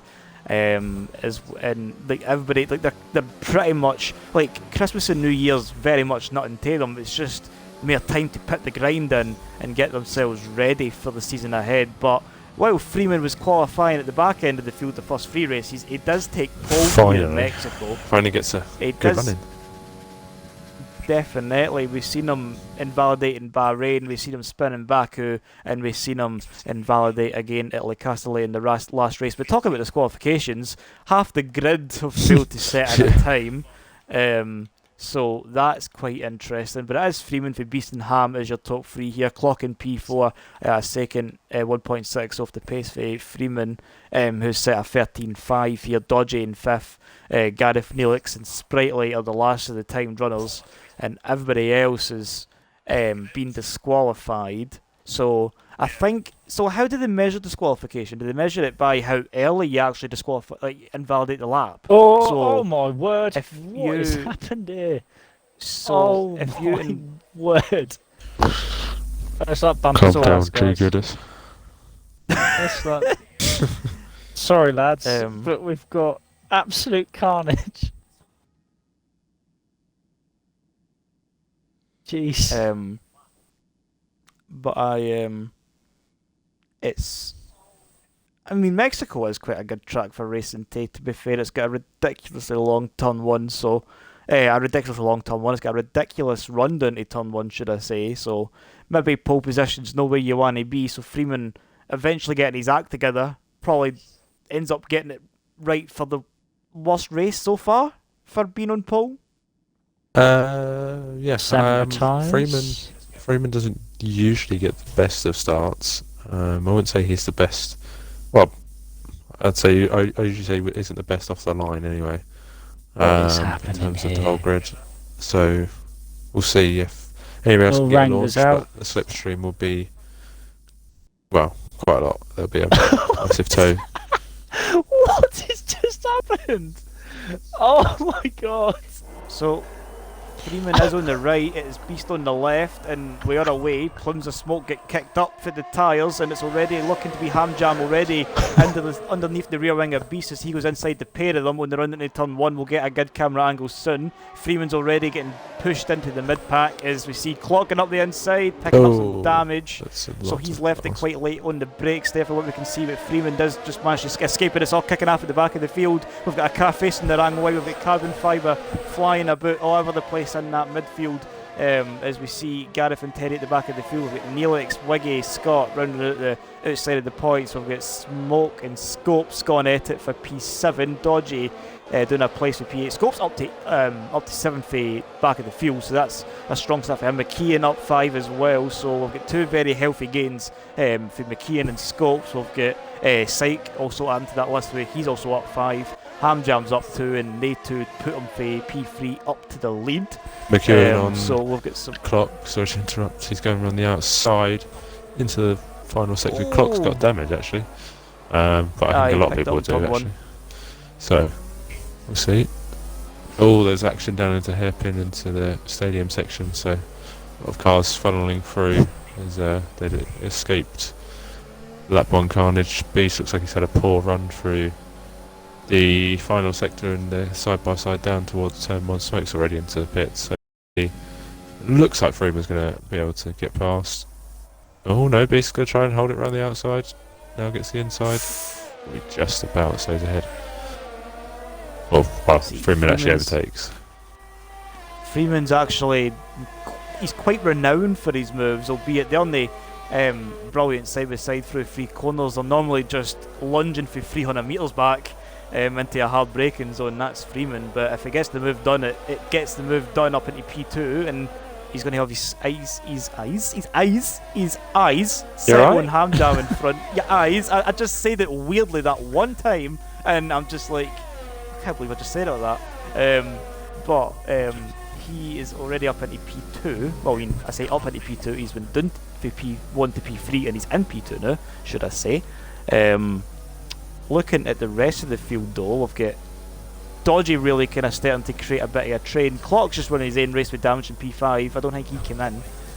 We've got a big gap for Neelix to Smoke at 24.5 seconds because they've all pitted at the back of the field after that melee at the first 2 corners. So that's why you'll see such a big gap there. But Dodgy trying to break the slipstream when they're under to turn 1. You'll see that's why he's weaving. And Scopes is trying to get as much of that as he can. Is he going to get close enough to try and think of a move into turn 1? He isn't quite close enough. You could have maybe darted out of the slipstream and went late on the brakes. It's not about maybe getting the move done per se. It's maybe about trying to just get the driver in front to get about a shape and try and create a gap for yourself in the midst of the racing. But Scopes really just opting to be a bit more patient. It's still only lap 3, so there is still 2.5 laps to run before the checkered flag. Yes. Beast is still kind of staying in the game for P2. Freeman's actually caught him a bit this lap, but Hammer's going pretty well. Looks like the side by side into the stadium section we go. Oh, Dodgy's parked his car. Dodgy's in the wall. And what happened there? I don't know. I think he just ran wide a bit. He did go deep into the stadium and then just spun. I don't know if he got hit from behind, but he did light up the rears, so it could have been a bit of both. I couldn't quite tell. I was on the wrong camera angle to see that. But yeah, he did slam into the wall. He was lucky not to lose a wheel, but it's pretty much over as Unleash overtakes Scopes for now.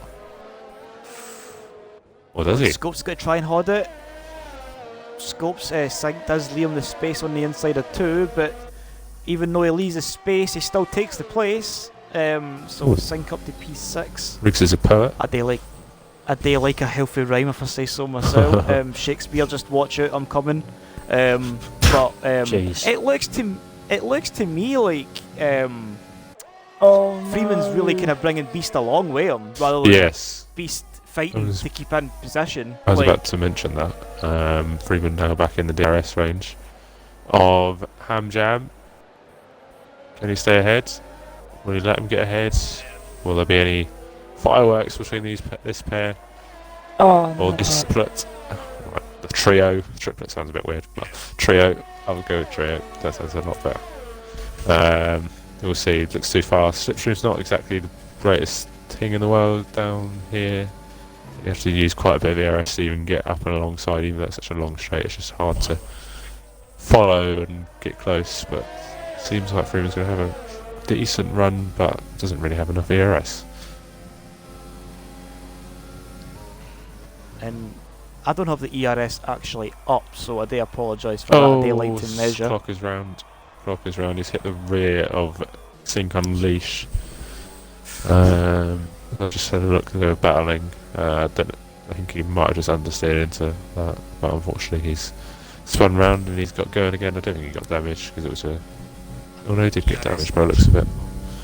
We have only got a sector left before the checkered flag. Do you think Freeman's going to be ballsy enough to try a move? I mean, he's too far back by the looks of it, so. As well, there you go. He's a bit desperate. He doesn't want to get too desperate. I don't know why he's doing that, because if he overcorrects it too much, he's gonna. I don't know what he's doing, to be honest. I think his head's gone. He's just spinning it across the line in style. So, we're going into the top three. Neelix has made an overtake on Wiggy on the final lap. You Couple of guys points. done? As we are done. Coming up towards the line. We're almost.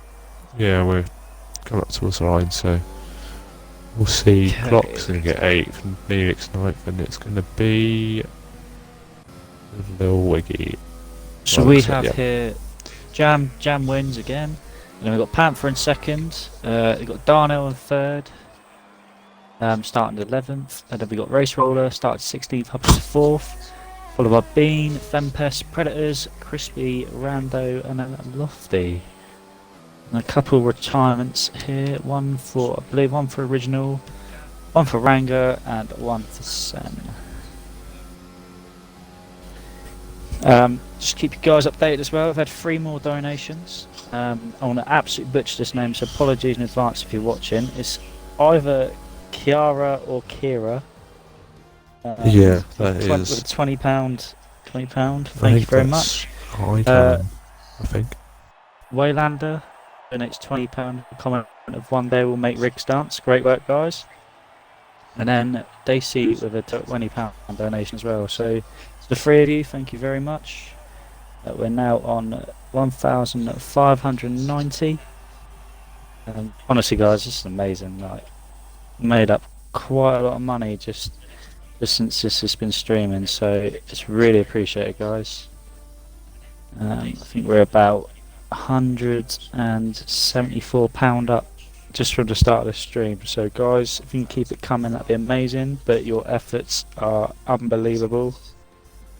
So yeah, guys, well done. I'm lost for words a bit, you know. How have we managed to make so much money? It's so good, isn't it? It's one of the events that really can just stun you in a sense, like in a good way. Like you just really don't ken how to respond to the generosity of everybody that's watching or everybody that sees the link and everybody else. Like we've all been sharing it on our social medias. We've been seeing it on Facebook. We've been sharing it on Twitter, Instagram, Snapchat, and whatever else.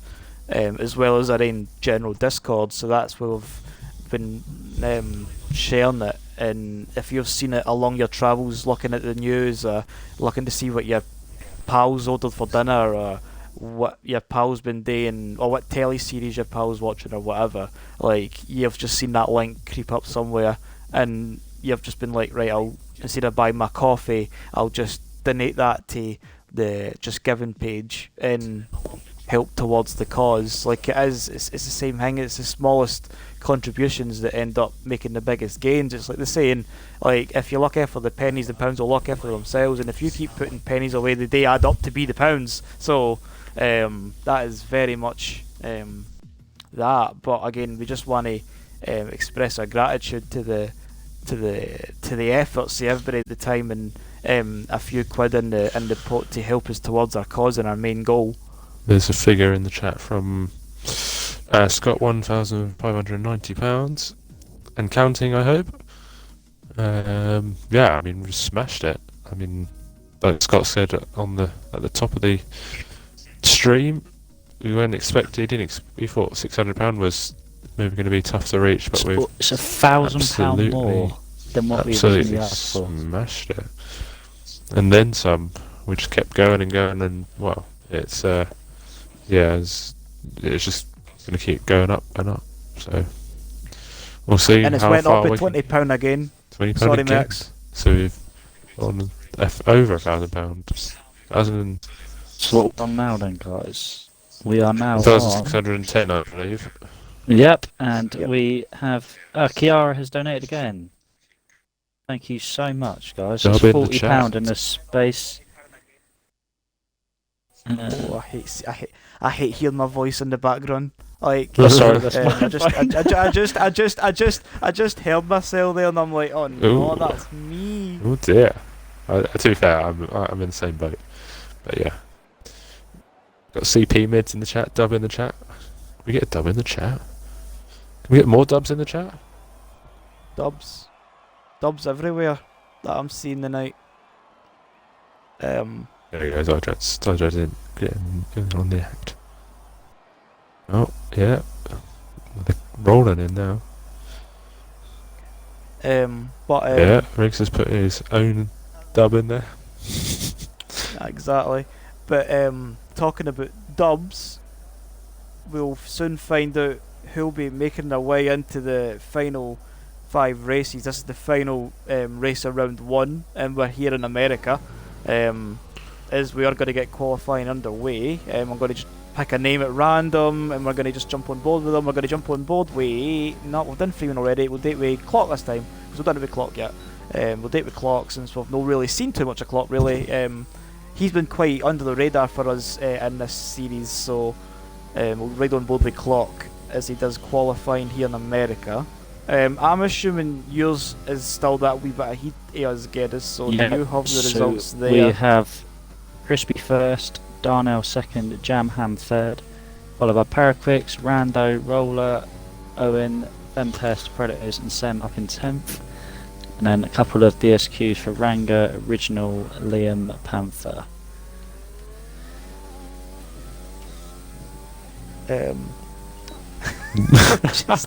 I've just looked at the chat, honestly. They all just love taking the absolute mick out of this thick accent. In my head, I read that. Like you said it. I'm reading that. I'm literally reading that. What do you mean? Come on, you be again. Honestly, like, I've been in a pity with Zydrad a good while the last few nights, and all I hear him saying is like, "What do you mean?" Like, and like just taking the absolute mick out of the accent, and he's like, and it's like, and he's just like doing like, I mean, all the Scottish folk you could try and like, take them like make a mimic out of. He does it with Yali McAnally, whose Scottish accent isn't really all that thick. But it's just the way he says things. If you ever play FIFA, like that's just kind of how he sounds. It's like, and it's a goal, and it's like, I don't know why I'm sounding like I'm just like, I don't know why it sounds like I'm having to put the accent on to get the Scottish accent across when I could just speak normally. But while all that was happening, it was Freeman to take pole at his home circuit. In Austin, Ham Jam just 500 a second shy, synced round at the top 3. But I mean, Merckx, looking at that before we locked down the rest of the field, very much class of pair at the top 2. Nearly a full second faster. Yeah, I mean that is separated by literally nothing. Beast is disqualified on this occasion, so he's obviously not got the lap together somewhere. But it's quite easy to invalidate in the middle of the S's. So on this track, which is probably the main place of invalidations, first sector. We might see a couple of penalties. I imagine we'll see a few penalties flash up, and hopefully he'll Not hopefully it'll be single file going into the S's, but I can guarantee you they won't be single file going into the S's, and someone will be off into the wall somewhere. So yeah, we're getting underway shortly. So for the final, this is the final one, isn't it? Yeah. Aye, Yes. for round 1, aye. Yes. So there you go. After technical difficulties at the start, meaning it was delayed, we are on our way to concluding the first part of our invitational event. And the lights will come on shortly. You want to take us away? Well then, we got 5 red lights. They hold for an age, and they're finally out. And it looks like Hamjam got a decent start, but Freeman's managed to keep it together. But Ham's going to try and go down the inside. There's a couple of cars darting down the inside. 4 wide in the background. That's not going to end well, I don't think, but they all seem to get through their cars off the track. But looks like Freeman is just about managed to carry on. They go single file. Couple of side by side. Someone is off, like I did say, and Lil Wiggy is out. And I predict the future. So, well, I expect nothing Got the less lottery from numbers. expect nothing less Sorry, from Wiggy. yours truly. There's a couple of penalties as well, but it looks like it's going to be the Freeman and Hamjam show as I think Unleash and McHugh side by side. Yeah, so it looks like it's a battle between the front two and the rest so far. It just honestly looks to me, Max, that Ham and Freeman have checked out up in front already, and they're fighting side by side into turn 12. Freeman does have the inside. Ham's going to have to go the long way round. Freeman pushes him tight to the curb on the outside, but he's going to have the inside into turn 13. And this is when it gets a bit tricky because it's going to be hard rights and hard lefts all the way through the final third sector. And Freeman does just edge in front once again. And I feel like this could be a repeating pattern up in front, sinking McKeish.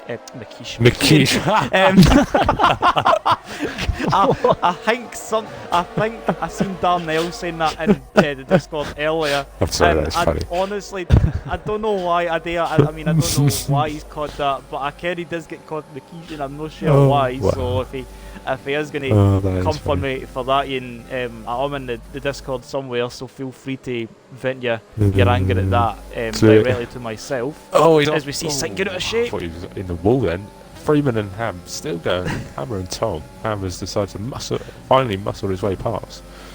And I mean, yeah. Hopefully McEwen doesn't watch this back.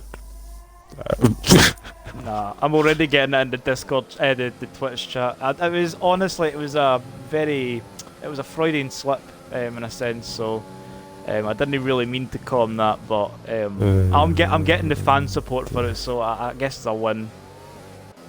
Yeah. Looks like, and again it's going to be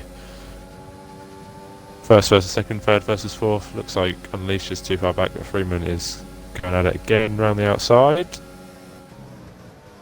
Does keep on, so they're going to continue going side by side once again.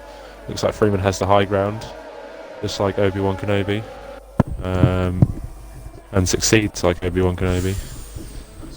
The Force is definitely is that like the Star Trek? Star Wars. Actually. You fraud. Riggs, go home. Oh, Hamjam come back at him. Oh, I thought he was supposed to send it. They are literally side by side for literally everywhere. And well, McEwen is back in the DRS zone as he sets the fastest lap because these guys are going side by side. Freeman's going to dive down the inside, of course he is. No shock there. Ham does squeeze him a wee bit. Still going side by side. Calm it down, boys. This is only an invitational, troops. It is a championship at the end of the day. Like, somebody does get a title at the end of it. And they're both very much showing us why they want to be in contention for it. Two SLR's quickest drivers, both representing Elite. And they'll both be in Elite this season. For season 6, Freeman's in the McLaren, Ham is in the Renault. So that'll be a very... If they're going to battle like this in the... and Freeman gets a bit of a slide on, but if they're going to battle like this in the Invitationals, I want to see what it's like when they're going to go for a championship. Yeah, Freeman's just rinsing all of his ERS, and he's going to go for a dive down the inside once again. Classic Freeman overtakes. And he makes it stick. He loves a good dive down the inside. He's trying to make it work here. Oh, there's a bit of contact. Rubbing is racing, as they say. I'm just gonna stay ahead for now. McEwen is literally there as well. I mean, it is just, well, I mean, respect to both drivers for one of them not being in the wall yet. Yeah, we go again. We're only in lap 4. It's a good job we're not doing the 50% that we normally do, or be here full laps with Freeman and Ham battling out for the win. I think McKeon and Sink are very much just saying to themselves, like, if they're going to fight like that at the front, we'll just settle in and just hope something happens. I think that's very much what it is in their minds. Yeah. Ham does look to have a bit of an edge here, but Freeman, once again, once DRS comes in, he's just going to close right back up. Oh, Teddy round the outside of Smoke. That was a bit of an unorthodox overtake. Smoke is getting held up massively by Scopes. You can tell the difference in the vision between those two drivers, and Teddy is a massive train behind Scopes at the moment. He's kind of just holding everyone up as they're all, you could throw a blanket over them. They're that close. As Freeman's coming in again at Ham Jam, and it looks like he's going to go round the outside. Will he try and hold it? Ham gives him a squeeze on the curb, but yeah, Freeman dives back up the inside. Ooh, that was close. Oh, and Teddy's been tapped at the back. Sorry, I'm trying to jump between the two battles, one at the front and the battle between Smoke, Scopes, Teddy, and Beast on the battle with P5 basically. As everything's all kind of kicking up. I'm back on board at the front. Freeman getting a much better line through turn 18. Turn 19 looks a bit clean. Ham runs a bit wide, and we're going to have one more lap of this mix, one more ride around Kota, and Freeman goes fastest to anybody. It's all the action is finally started to flow in. The USA is providing the biggest entertainment. Smoke got past Scopes and is already pulled away. And well, Freeman and Ham will go at it again down the long straight. There's a Beast is the next person in line to have a go at Scopes as well.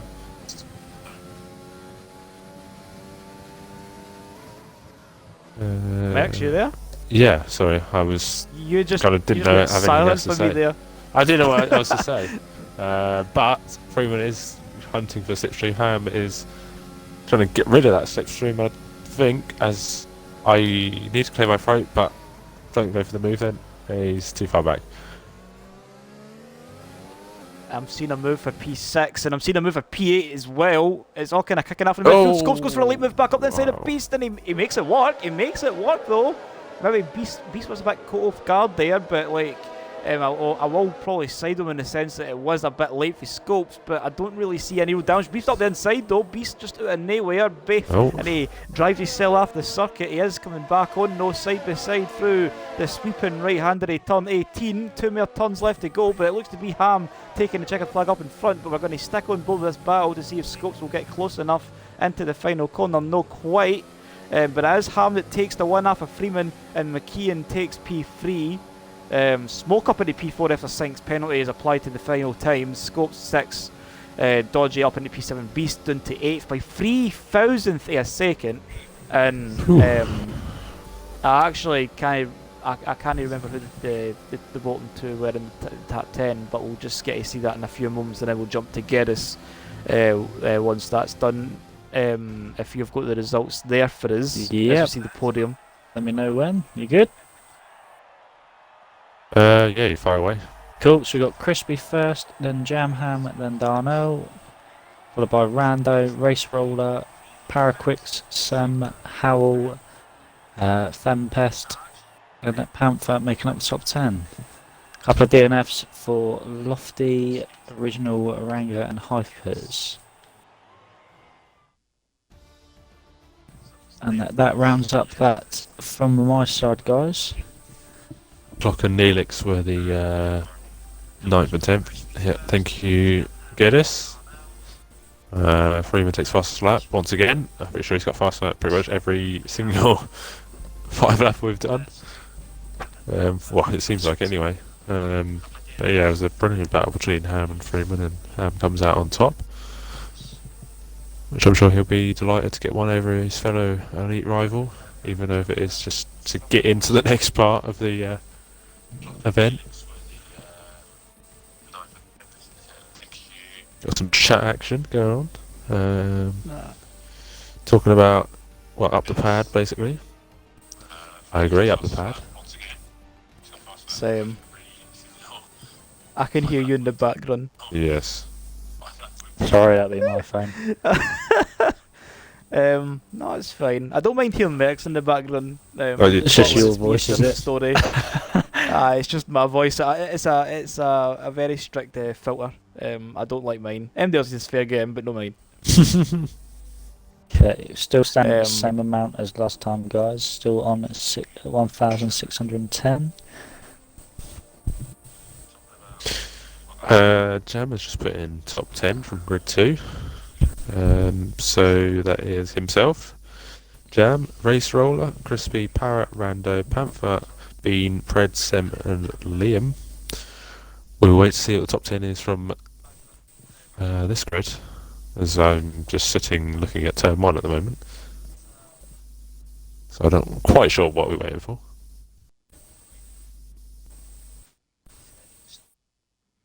I think this will be the main waiting part now for just to get the lobby set up for the final 5 races. So I hope someone got a while we're screenshot here- actually of who was in the top 10, 'cause I didn't see. Oh, nearly there. Yeah, Oh, I hope I they've didn't got. see either. I hope that they have got it themselves. Before you say whatever you're going to say, Mercs, have you got any jokes about West Brom? I mean, I don't need to say any jokes about West Brom because, well, they are a sugar club themselves, so... Jeez. Sorry, Baggy It's fan, if actually- you're watching. Love you, really. I mean, a wee quick side note anyway, it's actually quite bad when another joke club in the name of Arsenal beats them 4-0 at the Hawthorns, so there's always that. But I did see Tierney's goal. He was the first one to score, and he apparently scored a really banging goal with his right foot, so just to let you know, that is his weak foot. So, absolute ripper. But, looking into the final 5 races, we are in for quite a delicious selection actually, because we've got Belgium first, and then we've got Austria, Italy, we've got Abu Dhabi, which kind of does taint it a wee bit, and then we've got Britain as the final race. So no place like home for the finale for many of the drivers. But that is the next 5 races that we'll be having in the final 5, and in the final round anyway. Tierney is the best British left back at Arsenal, isn't that right, Riggs? I'm not gonna get rattled on a very important stream, so I'm gonna keep that one to myself. 44 viewers. Hashtag blessed. I don't know if it's different for you, but there's 44 viewers for me, so. And while we get the second lobby set up for the final 5 races, we can just talk about once again the main reason, and was the fact that 2020 was such a challenging year for everybody, and everybody was being pushed to their absolute limits. I mean, honestly, I think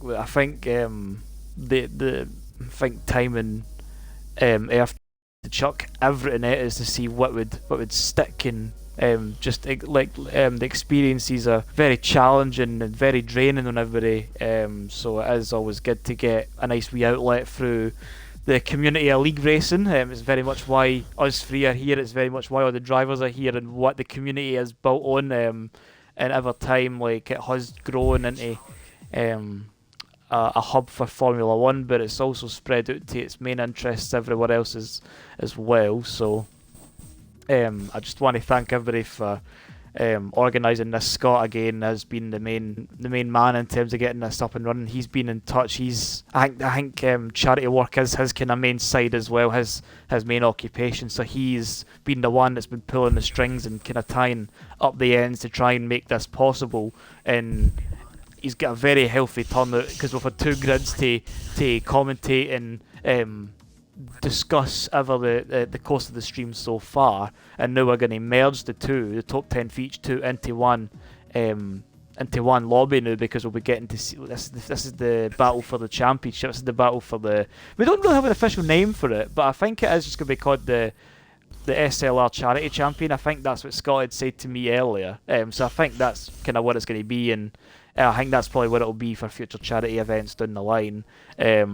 But we are very much, as what Gerris was saying, Gerris has been keeping us updated with the tally and with the total in the pot. So we'll get a wee quick update for him in a minute. But it's just been growing. The support has been monumental. It's been paramount. It's and it hasn't been. It wouldn't have been possible without everybody racing, without Scott for organising it, for the community for binding together and sharing it through their social medias and letting their friends and families know, their workmates know, and just anybody that sees it and passing by. Like, as I was saying earlier, like, you can just scroll through your Twitter feed and you see a link to it, and then you click on it and you can just like sacrifice your morning coffee for a £5 donation into the pot. And if you're buying a £5 coffee, then I would recommend you stop shopping at Costa. But it just would have been made possible without Scott and everybody that's been taking part in the league, and like Gerris and Merckx are being in the booth here to cover the races. And we just want to put a heartfelt thank you to everybody that is at Great Ormond Street Hospital, and we have got our full support, and we're doing everything we can to do this for you, and we're very much, I mean, like, it's a very wholesome feeling when we get the community to bind over such an event, really. Yeah, I mean, you literally, taking the words out of everyone's mouth. They said all we need to say. I echo what Scott just said in chat. Every penny counts. We're up £3. Scott was just echoing SLR Race for Charity Champion. We will wait and see that. Thanks, Rando. I will watch your coffee video to see how to make a coffee, because I haven't made a coffee before, because I don't drink coffee. So yeah. Can confirm that £3 was from Kaya or Kaya. Kia. Kia. Kaya. Kaya. Kaya. Probably Kaya. Right, I don't want to butcher something. Either way, I know. Whatever I know your name Kaya. is, thank you so much for your £3 donation. Kaya's one of my pals. Oh, I see. There you go. Waylander's one of mine too. You could have saved me a bit earlier there, Riggs, mate, but no worries. No, because you were just gonna sit in there like talking about Waylander and everything else, and you were basically, as soon as you seen his name pop up, you were like, right, that's it, in the pot, get the pot, put some money in there, and you were like, you were so direct, and I was like, all right, I mean, he's just no long in the door, and you're like, put some money in, but I keep getting this wee notification on my phone, so I'm just going to remove that. And he says one day we'll make Riggs dance. I mean, once the intensity of the pandemic calms down anyway, I'll be very much be looking forward to seeing Waylander himself. So we'll very much relish the opportunity that we'll get when we meet once again. But Kaya's one of my pals, and I'm quite happy to see that she stopped by in the streim, and you're waiting on me. I'm quite happy if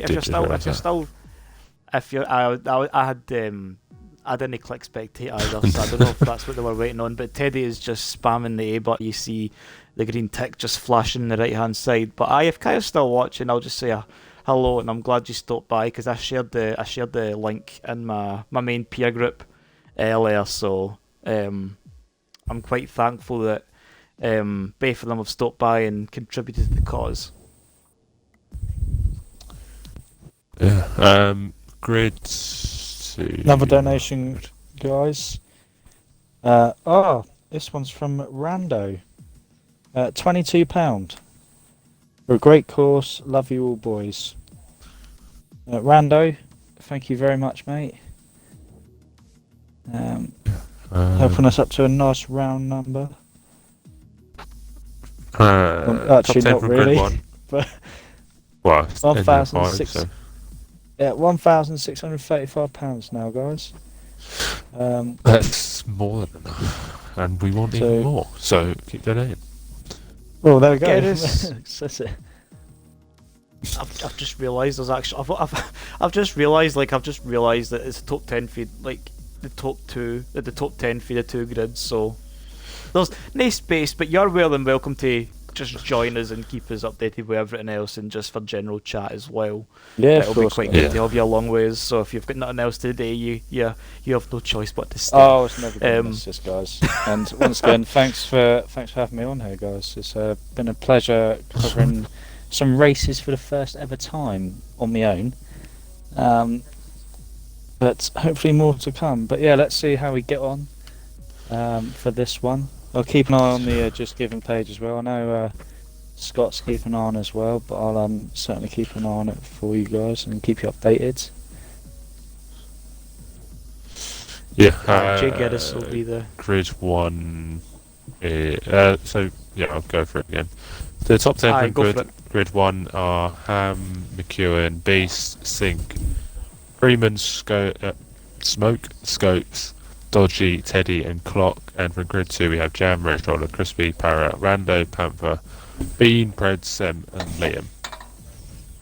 And we are about to get underway in about 15 seconds time to go to the one-shot quali. First of the one-shot qualies around Belgium. And yeah, we'll be one step closer to finding out our SLR Race for Charity champion. That's what I want to say. I think this official title is the first title. We've had charity events in the past, but I think this is one that's actually got an official title to it, and I'm assuming this will be the title that they'll take going forward now with charity events and invitationals on the off seasons, or in between social races and such. But it's the very first of its kind to my knowledge. Yeah. I've got. Yeah. Sorry, were you just going to say that message that Scott's just put in the chat? I was just about to say it as well. I was about to say that. But Scott, the guy that has been the one that's put all this, so the guy that has quickly just messaged in the chat saying that, guys, there is going to be kids in hospital, perhaps fighting cancer, that might just have a smile on their face playing Mario Kart because of what we're all doing here right now. You're all so amazing, and everybody is just responding with the heart emoji and very much rallying around the message. It's a very wholesome message, and that's the kind of thing too. Without, honestly, I'll probably keep singing his praises for the noob, but if it isn't for Scott, this wouldn't have been happening, because he has put all his time and effort into getting this organised for us to commentate ever, for drivers to sit and race, and he set up the page to actually get people just to put some money aside, and the aim was always Nintendo Switches, so the more we can put into this tank,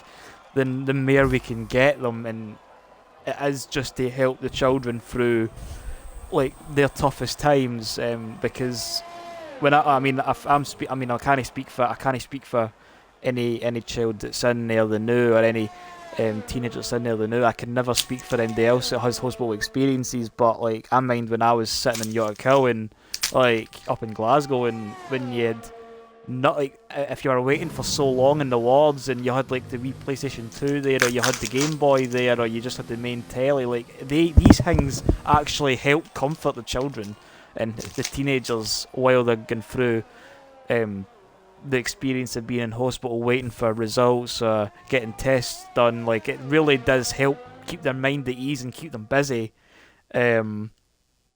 So the more we can put in, the more we can help them relieve and alleviate that tense feeling, and let them escape in the world of Mario Kart, or in the world of Cooking Mama, or Nintendogs or whatever. I ken they're really all Nintendo games, and I'm sure they're not the ones that are getting made now, but I was just kind of trying to echo Scott's message, so if I've completely butchered it, I do apologise, but aye, it really is just about relaying that message and just emphasising the importance of what the money means to not only the children in the hospital and the staff that spend every day in their passion for looking after the children and keeping them entertained and keeping them healthy and keeping them like just kind of keeping the work on. Absolutely. It really just gets to us too, in the sense that it's quite impactful and powerful that a few quid out of our pockets and a collective can add up to so much. We've completely missed the qualifying session, but I think it was a very I think it was worthwhile in the utmost respect to the drivers. I think that was a very fitting way to ignore it. Yeah. But I guess Scott's also just said, sorry, Gareth, I'll quickly just say this before I you read that. But he says, thanks for everyone that put effort into this. As always, the admin team have been fantastic. You guys in comms are awesome, and of course all our drivers that make up the community and everyone that has contributed. And that's Scott once again just showing us why, like, what the community means, and it's just that collective spirit that gets these things. It just gives these things traction, and then once we get that traction, the community is actually quite good for running with it. Absolutely. Yes, it definitely is. Following on from that, Riggs, it kind of makes you realise how lucky some of us really are, don't we?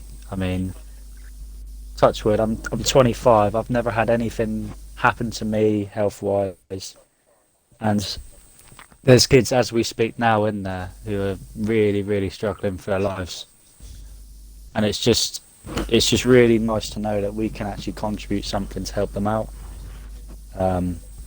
So again, following on from Scott, guys, thank you all so much.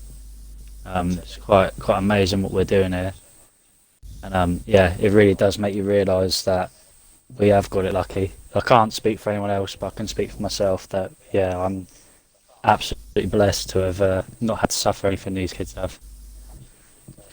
Definitely no, and before we get the 5 lights, we'll miss the start, but just to kind of quickly echo that, we hope that everybody in Great Ormond Street Hospital are hopefully we're in the best possible health, and hope that we are seeing them on the mend and everything else, and everybody at SLR would just want to wish you the best and hope that you're keeping well and keeping safe.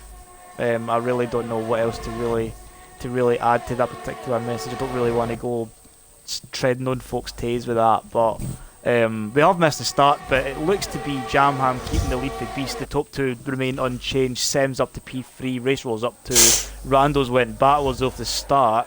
Not really too much in big gains unless you're looking at the back of the field, Max, for what I'm seeing. No, it looks like Hamjam's, I don't know if Hamjam wants to say a poor quality, but yeah, it looks like he's trying to make some moves. Rando's shoveling positions, leaking positions like a broken toilet, broken sink, whatever. I don't even know what I'm saying now. We move. Panther Predators going back at Predators. Look like he's lost out and gone wide down at Puon. Maybe has some damage as well. But yeah, they're all quite close to each other. As it looks like someone's going down, and it's Sink Unleash, who is off the track down at the Panya chicane. But yeah, Jam, he's tried as well. He's had enough already. Oh, Crispy's out. And Smoke's just done. He's just spun on his end there on the corner before Stavolo. Got a couple of yellow flags at the back of the field. And Race Roller's going to try and go around the outside of Sem into the bus stop. Race Roller around the outside. Sem pushes him a bit wide. Race Roller takes the gap on the inside. And he does take the P3 while he's there, but does he? He has to settle for the slipstream once again, and that's going to allow McKeon in for a wee opportunity there, trying to fit the car on the outside. No enough space there, so he'll have to just settle back in once again. Hamjam Rando right on the tail of McKeon as well, so a train starting to form behind Sem, who's already out of DRS range of Beast in front, as Jamham leads the way. Yeah, Race Roller is really coming at Sem here, but they're all burning ERS. McKeon's just sitting there. Am's sitting there, Rando's sitting there, Teddy's trying to close up, and he's defending off been. But yeah, Race Roller's going to have to get punchy at some point on Sem if he's going to catch up to the front two. Sem's obviously holding on because he wants to try and make his way as high as he can. But looks like Ham's going to make the move. Sorry, Mercs. Is that what you're going to say? Yeah, Keane just keeps the place though. yeah. Sorry. That's gonna that's gonna put McEwen on the back foot. But he's still just inside DRS. But he really needs DRS if he's gonna defend from Ham. But Ham is obviously quick enough to navigate his way past as well. So we see Ham is pushing McEwen round the middle sector.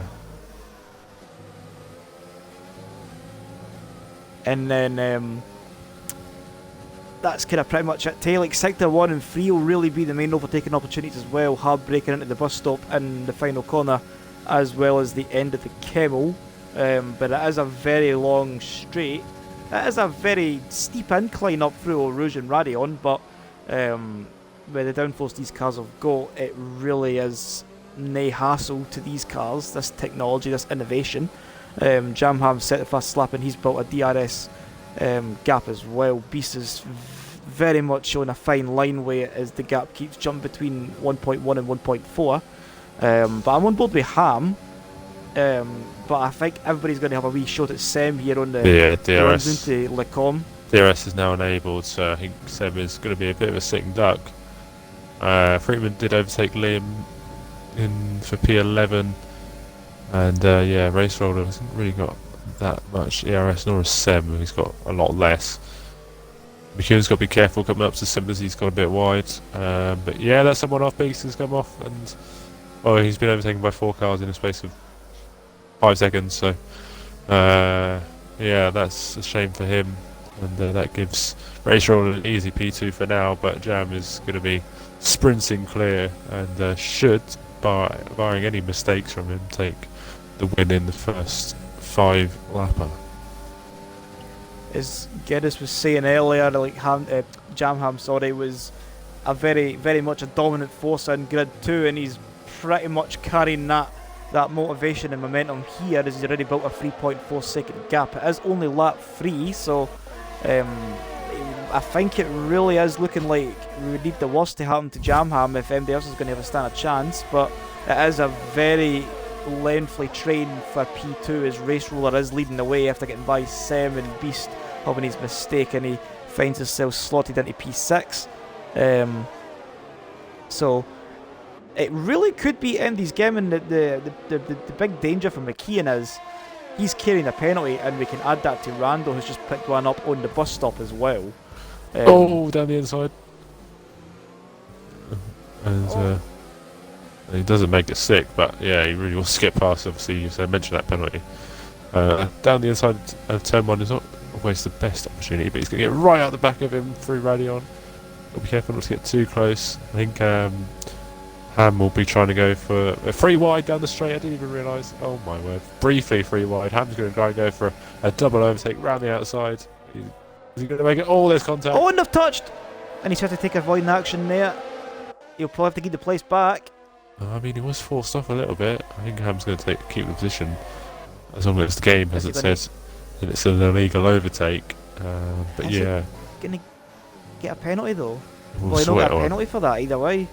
We'll see. He's not giving up the position, so it looks like he might be taking it on the chin, if there is one.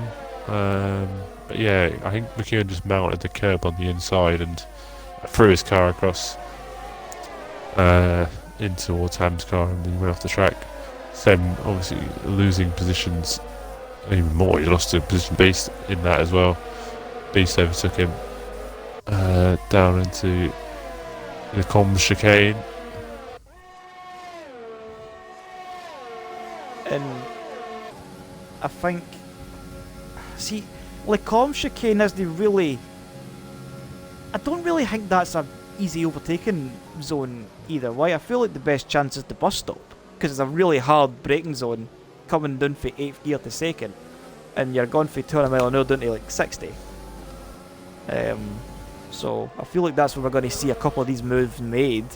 But Sem just looks to be going backwards. He was at the front of this train. He's already feeling himself being swallowed up by Race Roller, Ham and McKeon and Beast. There's as we see contact between Paraquix and Scopes is they're going to go side by side towards up Eau Rouge, and Scopes just about gets ahead, but yeah, he kind of parked it on the apex, did Paraquix. Freeman is going to overtake Teddy quite comfortably, as there's no action for third place or any other positions. Bean is going to get past Scopes. Well, they're going to go side by side anyway, and Scopes is going to go around the outside, and Liam's having a look as well, as there's obviously a couple of trains going on, one behind Paraquix and the other behind Hamdam at the moment. And if you've seen in the chat as well, just a wee quick side note before we do the final sector, but we've got Scott and the SLR admin, Freeman, which we believe is Ranga. Or Freeman. No, I mean, sorry, Freeman's no, side by side. Oh, right. No, that's fine. And the SLR F1 admin is Ranga, who have both shared the link, so if you've been swayed and you're enjoying the action, please feel free to donate whatever you've got left. As we see Terry retiring in the final lap, but we're going to ride on board with Jamham, who does take the checkered flag here in Australia. Alright, in Spa, we've got a foreshadowing there for you. But Jamham does take the win. Race Roller will cross line in P2, Ham third. McKeon and Beast will have penalties, so that should promote Sam up to P4, which it does. Freeman stays P7, no. Rando 8th. Rando 9th, sorry. Para takes 8th. Liam takes the top 10.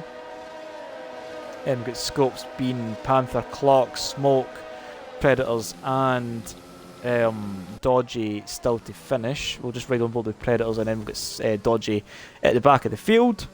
And then that'll be us for the first race of 5. If we go any further updates on the Just Given page, or anything in relation to the charity, or anything along the lines, get us. Still on 1,635. Last donation was from Rando. So yeah, guys, anyone who's watching who hasn't donated, if you can spare any extra cash, it's for a great cause. It'd be amazing if you can donate anything, even a pound. Even a pound, it goes a long way.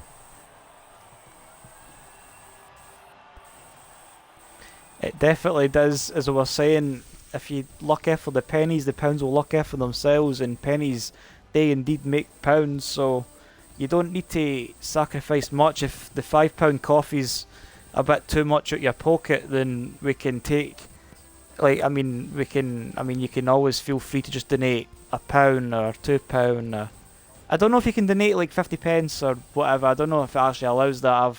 I've not tried to donate as low as that. But I'm not sure. I think any donation does count. I mean, like, they all add up. Like, pennies, they add up at the end of the day. And if you're feeling a bit generous and a bit benevolent, then we would very much love to see you contribute to the cause. It definitely has gone to some really good, to a really good cause, to a really good charity. It's gone to the children of Great Ormond Street. It's recognising the hard work that the staff have put in over the years, and how they help the children make it through their trips to the hospital, and how they keep them entertained, and it can help for research, it can help for supplies and everything else. We have put us on the focus of getting them some gaming gadgets to help them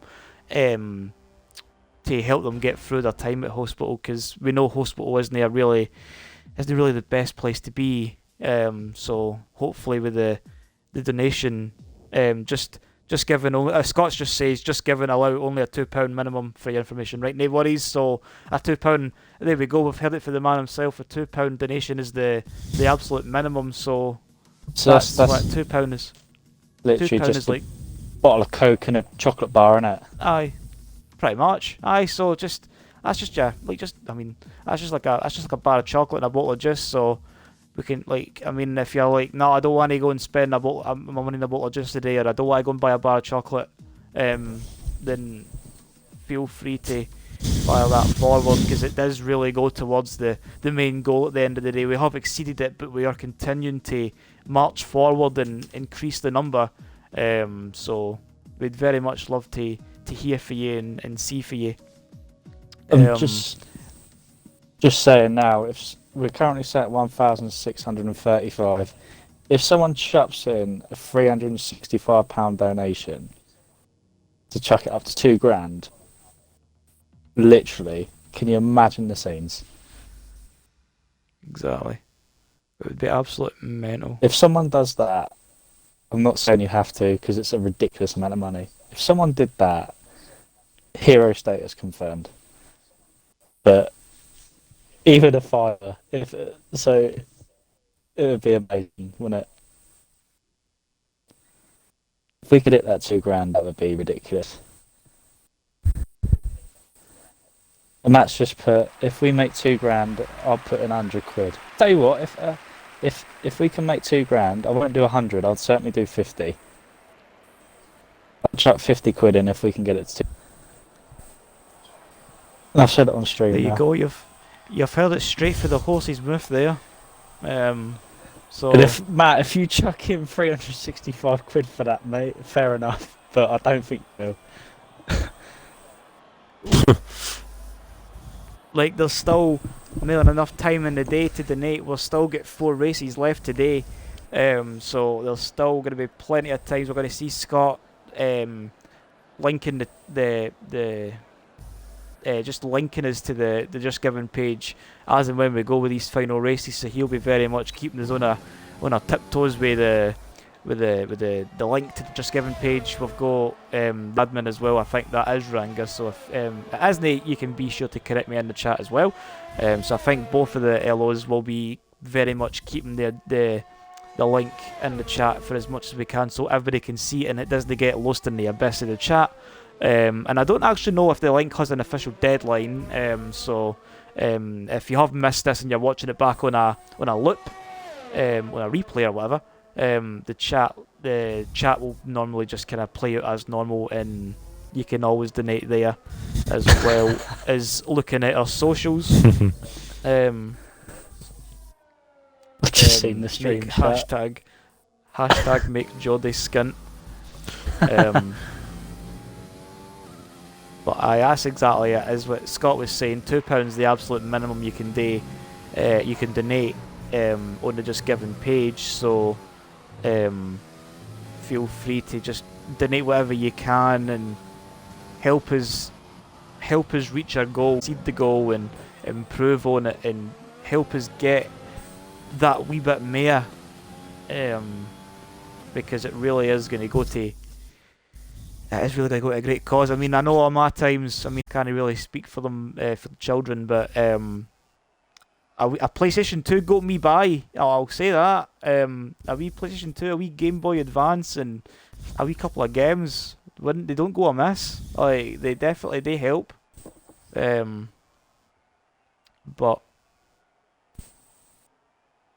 I'm just looking through the chat. All that much anyway. There was quite a lot of support for Scott as well when he put that earlier message in, and he was like, I'm quite happy with it. So very much happy in this, so our community, rather than taking the lead role. But I mean, like, I don't know how many times I've got to say it, but it is Scott that really does take all the credit for getting us organised and getting us in the booth and getting us up and running, essentially. So we will focus on the race. We have missed another qualifying session. So I mean, the qualifying session. I don't want to like. I was going to say, Jam. On you go.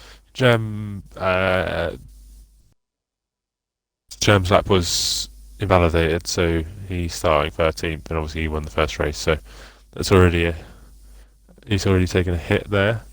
So he'll be wanting to recover, give himself some pride anyway, as long as he can get through. Austria's usually a tight turn one, so this will be interesting. Definitely, we're going to get the 5 lights and we're going to get everybody's names still on the right hand side there, but everybody's names will come on the left when the lights go out.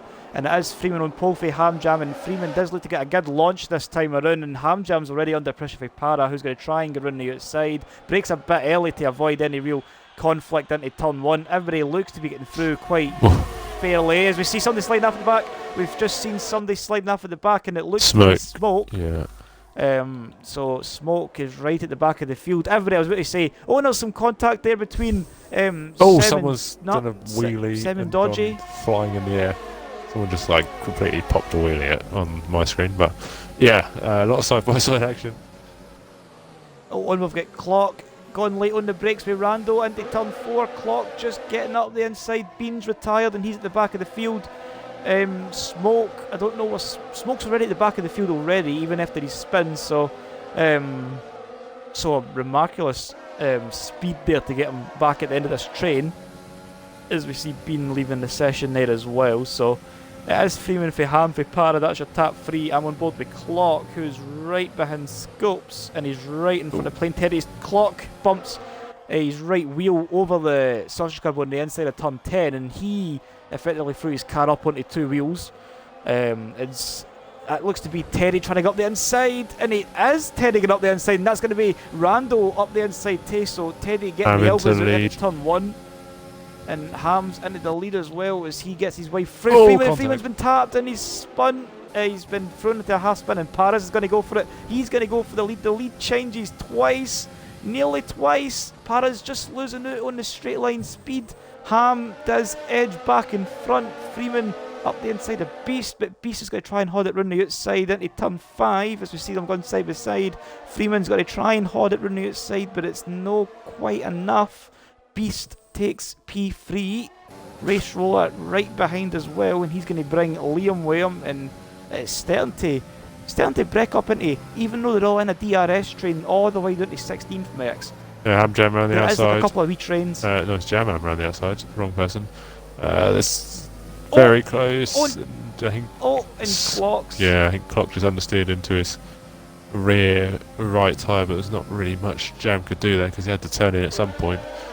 As Rando's made a big mistake down at the exit turn 1, but he's managed to keep it all in one direction, so he'll live to fight another day. As Dodgy is off in the final sector. So Teddy and Scopes going at it side by side. As they'll go up towards turn 4, banging wheels on the middle of the straight. This could get a bit feisty as it already is. Rando's very late on the brakes. I thought he was going to go into the back of Scopes then, but up and ahead of Scopes for now. Scopes going to go back at him, trying to hold it down the inside. As Teddy runs wide, picks up a time penalty. They're still going side by side. Teddy launches his way around the outside and keeps his position for now, but I'm pretty sure there'll be some more changes for position in due course as Jam really wants to get past these couple of cars ahead of him, or these few cars ahead of him actually. His race roller sets fast lap. And Rando's going to go up the inside of Scopes into turn 1. Is he going to brake? Later he does. He cuts the corner though to make it work, and that's put Scopes on the back foot, and Jam's going to try it, but Scopes going to have the slipstream on Rando in front. Rando's going to be trying to defend. Scopes is going to go up the inside into turn 3. It's 3 wide under braking. Jamham's getting pushed on the outside. Scopes leaves it late on the brakes, and Jam gets pushed off the track. Rando has to lead Jam some space to get him back on the track, and that's going to allow Sem up the inside, and that's going to allow McKeon to get a wee look at as well. So a 3-man battle's quickly turned into a 5, and Jamham was looking at trying to get a few places up in front. He's ending up taking a step back. Yeah, Beast. He goes up the inside of Sem. Sorry. There's still some side-by-side action between Jam and Sem through turn 5 and 6. Jam's having to squeeze Sem out, hang him out to dry. Sem does have to just back out, and McKeon's going to try it up the inside into turn 9, and Sem's kind of ran a bit wide through turn 9, and he's going to get a good line through 10, and this is going to allow him to maybe get a good run on McKeon into turn 1, and this is going to allow McKeon to get a good run on Jamham into turn 1. Sem's trying to sell McKeon a dummy, and everything's all kind of kicking off in the midfield mix. Yeah, Race Roller's going to have a go at Freeman. Freeman and Beast went at it again. Race Roller's late on the race, and it gets it slowed down, but it's a poor exit to what he would have wanted, and now they're going to go side by side up to turn 4. as it looks like they're battling in the background still. As Jam has finally got a past Rando. As looks like Freeman's going to get the better run, and he does have the inside line. For now, can Race Roller hold it on the outside? No, he cannot. He goes to the switchback, but I don't think there's anything offering there. I've also jumped on this battle for P8 as well, as Jamham did get by Rando and McKee, and Scopes has been down to 11. Sem losing out as well, who's down into P12, and it is all kind of kicking off in the midfield. We've completely missed McKee. Hamjam taking the win. It's so quick here in Austria that the race is very much blink and you'll miss it. As we see Randall getting demoted and Smoke getting... No, Smoke was at the back of the field, so he's up to 11th, just narrowly missing out on some points through penalties, and it is going to be clocking Crispy to round out the remaining finishers, and it is going to be dodging Bean to heed your retirement list. As that is Austria pretty much done.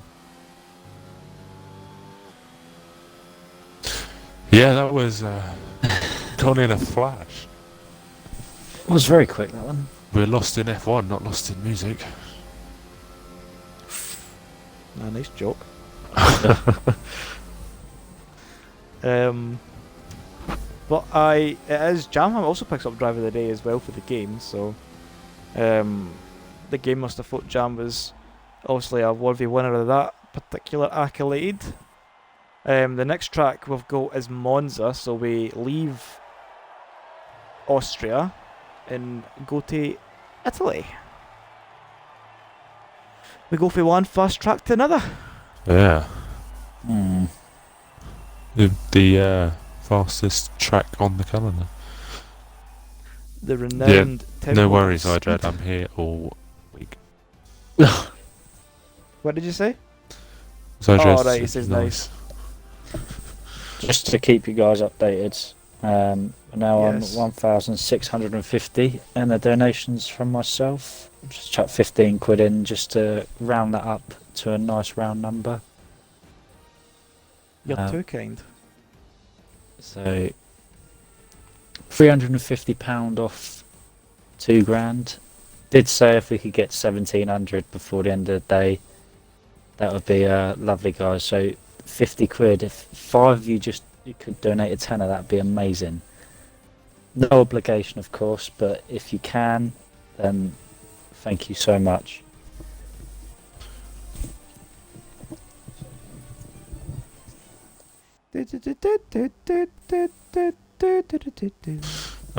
Scott says thanks, Geordie. More than welcome, Scott. More than welcome. This wouldn't be happening if it wasn't for you, mate. So, utmost respect for you.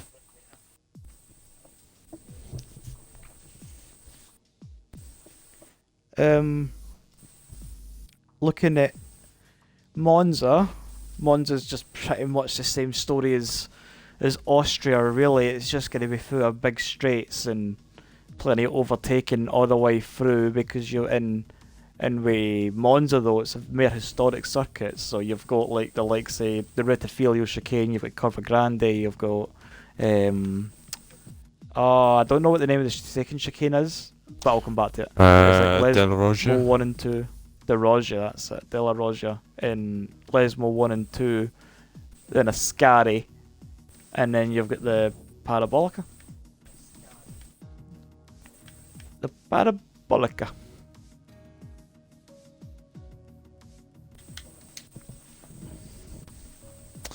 Yeah. It's, I didn't realise it's 11:30. Jeez. The evening's flown by. It's been being emotional. Sorry. No. What? No, don't. Being emotional, oh dear. I have no idea what's going on. I don't know if I because think it's SLR Bean's old game tag was being emotional. Oh, it was a bad joke. It was a bad joke, but You yes, two we love Bean. Got 2 Ronnies tonight, aren't you? I don't know who you like, Merx. You remind me, like, what's that comedian's name? You remind me of Tim Vine because he's always one for relying on like one. I mean, I'm not as funny as Tim Vine, but we move. like he's the only comedian I can that relies so heavy on. It's either him or Milton Jones that's always on Mock the Week. That's another comedian that you remind me in a sense. Tim Vine's what your known jokes for are his like. one-liners, isn't he? So. To be fair, Milton Jones on Mock the Week is more often than he. I think Milton Jones is Mary's puns and Tim Vine's Mary's one-liners, and you're just like a mix of both. Just a B-Tech version. Pretty much. Well, I mean, I'd say even B-Tech was a bit generous, but I think that's a matter of opinion. Much appreciated. A-level, yeah. You've always got my support. I mean, don't get me wrong, it's quite rich coming from me who's as funny as a couch, I don't know, just a slipper or something. Like, that's, I mean, I've not got much humour about me. My humour just comes at my own expense, unfortunately. We are just I'm gonna just pick something random so we're not watching the same person all the time. We'll watch Scopes, who's on his quality lap, and I was honestly about to say if that was him retiring, I would have been bringing some bad luck with me there with the spectator cam there, but since it is one shot quality, and it is, I will admit, like, we don't really pay too much attention to it, and I know we probably should, but like, it is really hard to kind of keep up with because it just happens like that. Like, it's quite hard to just kind of watch what's happening because the board is always shuffling, because everybody is doing their lap at the same time. They're on the same piece of track, albeit in a different lobby, essentially, if you want to call it that. So the times can always change. So if you're wondering why we're not paying too much attention to the qualifying, then that's kind of the reason why. But it definitely does look to be a fight between Freeman, Ham and Race Roar at the front. Liam is quite healthy in a P4 as well. Like, he's been one person as well, if you've been watching SLR regularly. His quality pace has definitely been improving. I was on board with Jam, and I've watched him run wide at Parabolica, and he's tried to stay off the track and go over the line, but that's kind of gone to his downfall, and then he's disqualified on the exit Parabolica at the latest possible point, so he is going to be starting P8 anyway, instead of like P4 or 5. Just to keep you guys updated, we had another donation from JH199 with £25. So now up to 1,675. Thank you very much, JH. Absolute hero. We greatly appreciate it, JH. We very much appreciate the generosity. It does go a long way. It goes to a very worthy cause. I don't know how long he's been in the stream, but I think he's come on, asked for a link, and donated. Absolute hero. He's also just messaged in the chat as well. Get those kids some games too. We're going to get them 5 versions of Mario Kart with their Nintendo Switches. They're not getting anything else. We'll get there's like a lot of other games there too. I don't even know what I get. I don't even know what games you get on a Nintendo Switch. Isn't there? Like, I think there's one called I can't remember what it's called. There's like it's really popular. Is it like no? Because the only games I remember playing on Nintendo Switch was like on a Nintendo device was like Nintendogs or like Cooking Mama. Yes, isn't it? Aye, that's way back when. Like, that was when DS was still very much Minecraft, Mario Kart, Weird Animal thing. Don't know. Animal Crossing. Animal Crossing. Yes. That's the one. Literally, that's still popular now. Absolutely sweat that for so long. She just sat and just played it for days and days and days. What, still now? Yeah, probably. Still now. How old is she? 24. I mean, I don't want to have an opinion on anyone, but anyway, that's anyways, but yeah. Whatever floats your boat. Sorry, another donation. Right, another donation, quickly. £25. Oh, and that rounds up to 1,700. Exactly. Nice. Thank you, Kiara. We've seen your name a few times in the Just Giving page, so we greatly appreciate your generosity. Bit of damage all over the place here. A little carbon fibre flying up. Ham and Freeman going once again for the... I don't know how many times it's been happening, but we saw it in USA at the end, and they're going at it again. But Ham is the man in the lead this time. And Freeman's getting a wee bit of a slide on there through Lesmo 1.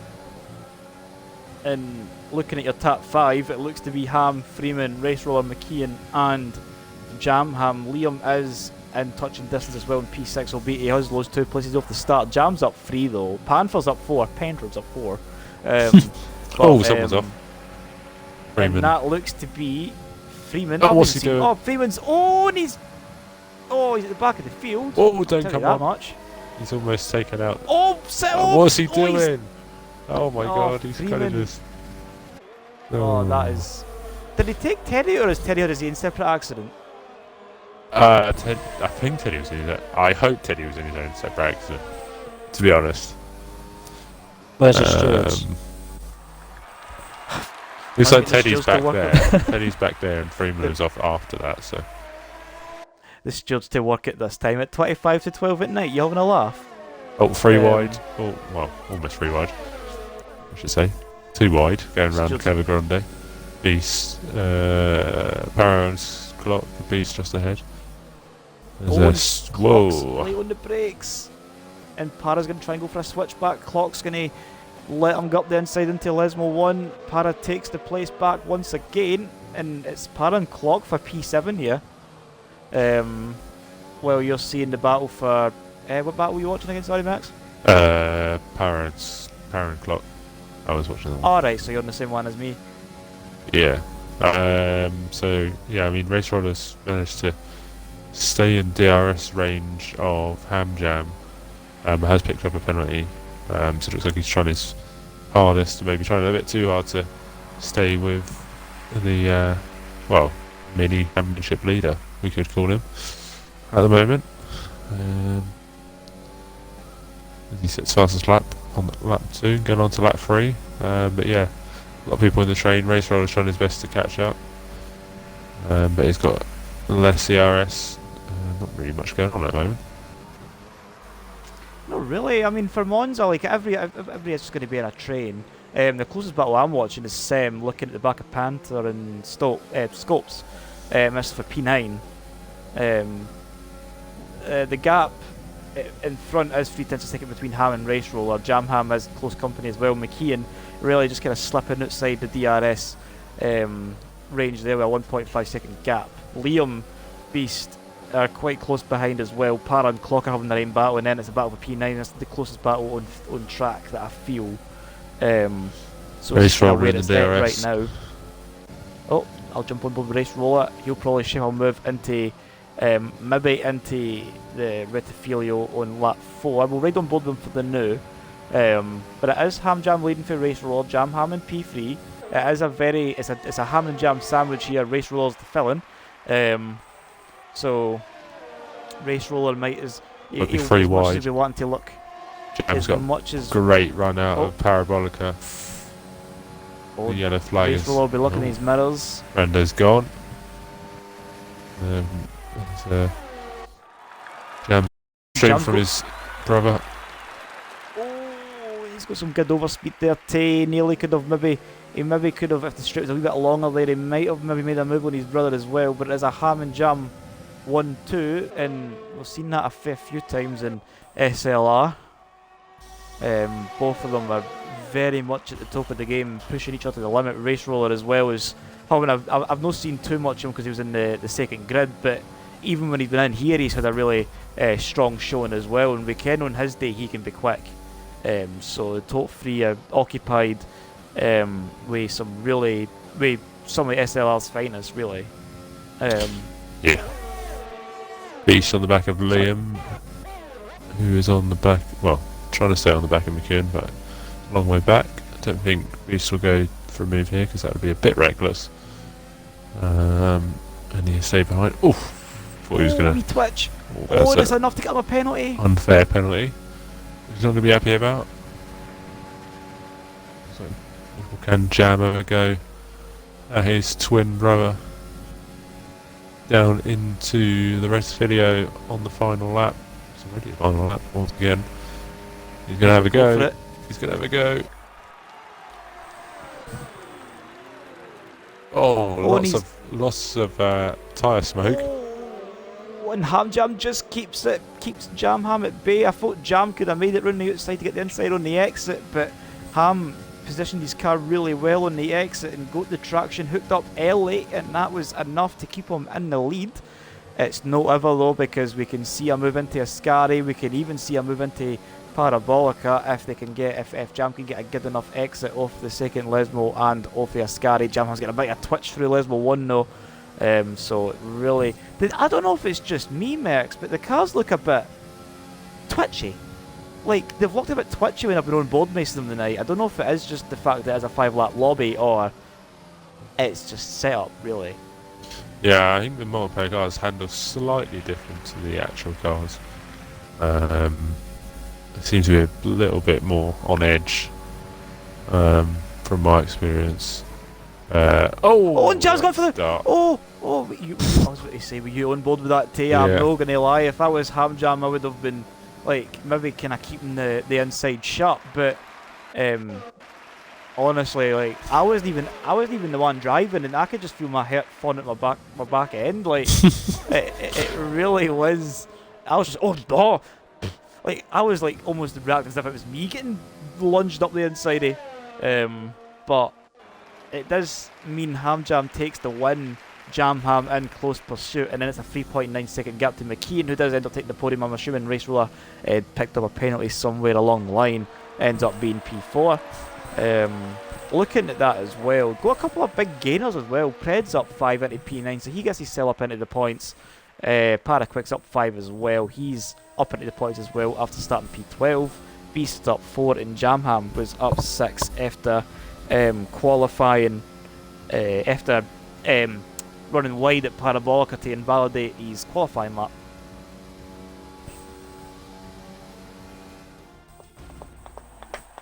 But now we go for Monza to Abu Dhabi, which is a very, in the nicest way, it's a very Marmite circuit. It's you like it, you either love it or you hate it. And what side are you on? Hate it. Get us? I quite like it. Maybe we shouldn't have gave you the job to stay in after your races were done. But I don't mind it. It's not my favourite track, but it's okay. But it's see, like, I would, I like the idea of what the track is, and it's the visual metaphor of the sunset to darkness race. It kind of acts as the metaphor of the season finale, ends the season, everything else and all that. But the track just doesn't offer anything, really. Yeah. Having a look at the chat. Like, go on, you carry on. Go on, carry on. I was pretty much done. Okay, I don't want to end up moaning about something else. Seb Dav's just said the multiplayer cars feel different. Sarja said if I was Ham, he would have. I can't say that. He would have been a bit scared. Donkey Cousin 2, how are you tonight? If that's to us, I'm fine, mate. I don't know about Mercs and Riggs, but I'm certainly good. Abu Dhabi is like a French snails kind of track. The ones who like it weird. Thanks, Sardrad. That's a very strange analogy, but I mean, I suppose if it gets the point across, I mean, the difference. So, I mean, it is a love it or hate it kind of situation, really. I mean, I like the Freeman gone? setting. Sorry, I think Freeman's Yes, he has. So, he was tired from this, apparently. Alright, sorry, Freeman. I just saw that and wondered if that was right. Yeah. Freeman, come on. I thought you were better than that. Sorry. Come on. Moin. I might just stay quiet till Arsenal. Okay. Was it? He said he might stay quiet. Get us. Yes. Yes. Alright. Oh well. No, that's fine. But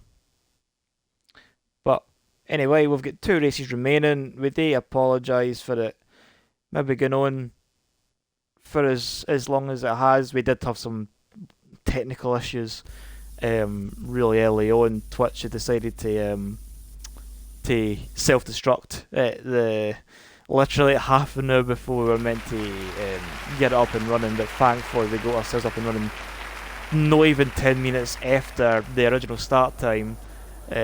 Honestly, we'll admit, didn't anticipate it to be as long as it is, but we are here for the grind, we are here for 2 races, and then at the end we will have a wee quick word with the top 3 in the final championship, and we'll get their final thoughts as well.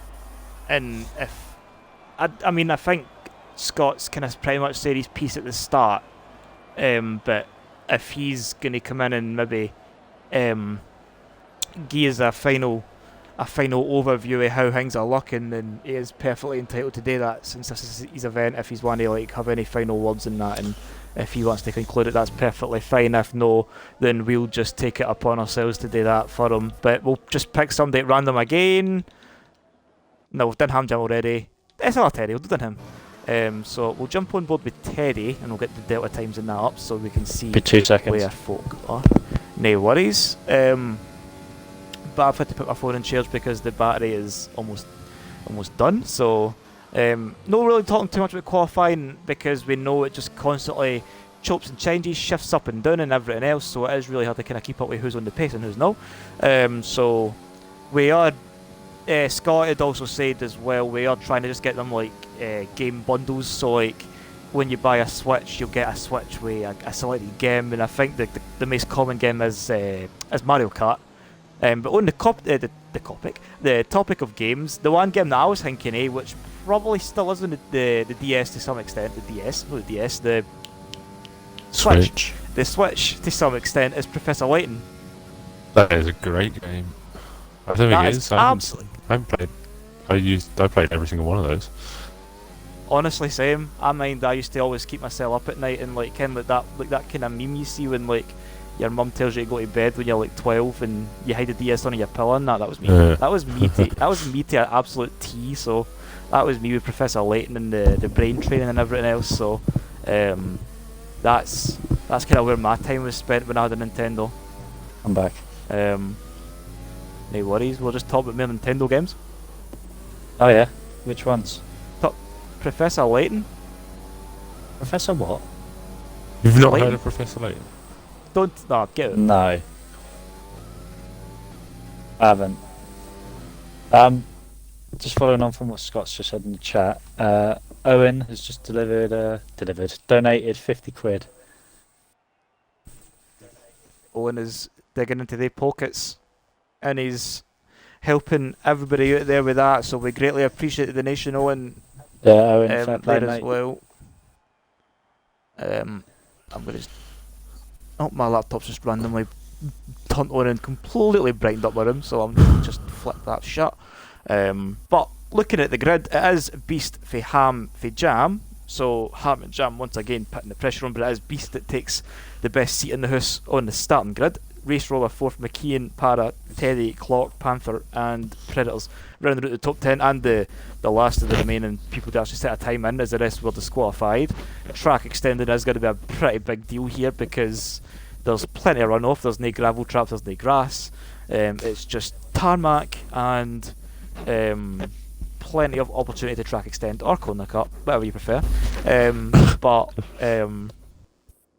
looking at the grid, I don't know what the points look like. Even though we can ken how it really is shaping up, we don't really know what it looks like in terms of official standing. Ham's in the lead. That's all I know. By I don't know. I think he's only by about 17 points. I want to say. That's a guess. Aye. No worries. do you want to take us away for the lights again, and then I'll stay for the final race? Yeah, sure. Well, we've got 3, 4, now 5 lights ahead of the drivers, and we are underway as Teddy has already jumped the start at the back of the field, so he might be leaning into turn 1. But he's going to make his way up. Might as well take it when you get it. Yeah. That's a lot of contact between Beast and Ham. I think Ham was almost off. Someone's off in the background, by the looks of it, or a couple of drivers are struggling in the background, side by side, almost 3 wide in the background. Don't want to be doing that into this chicane as Jam is dropping places fast as someone's taking out the bollard, and Scopes is left the session. So he's either disconnected or not. I have no idea, but is ahead of Beast, or now as there's a little train and weave and duck and dive going on all over the place as Jam has had a topsy-turvy start, but he's trying to settle into 4th place.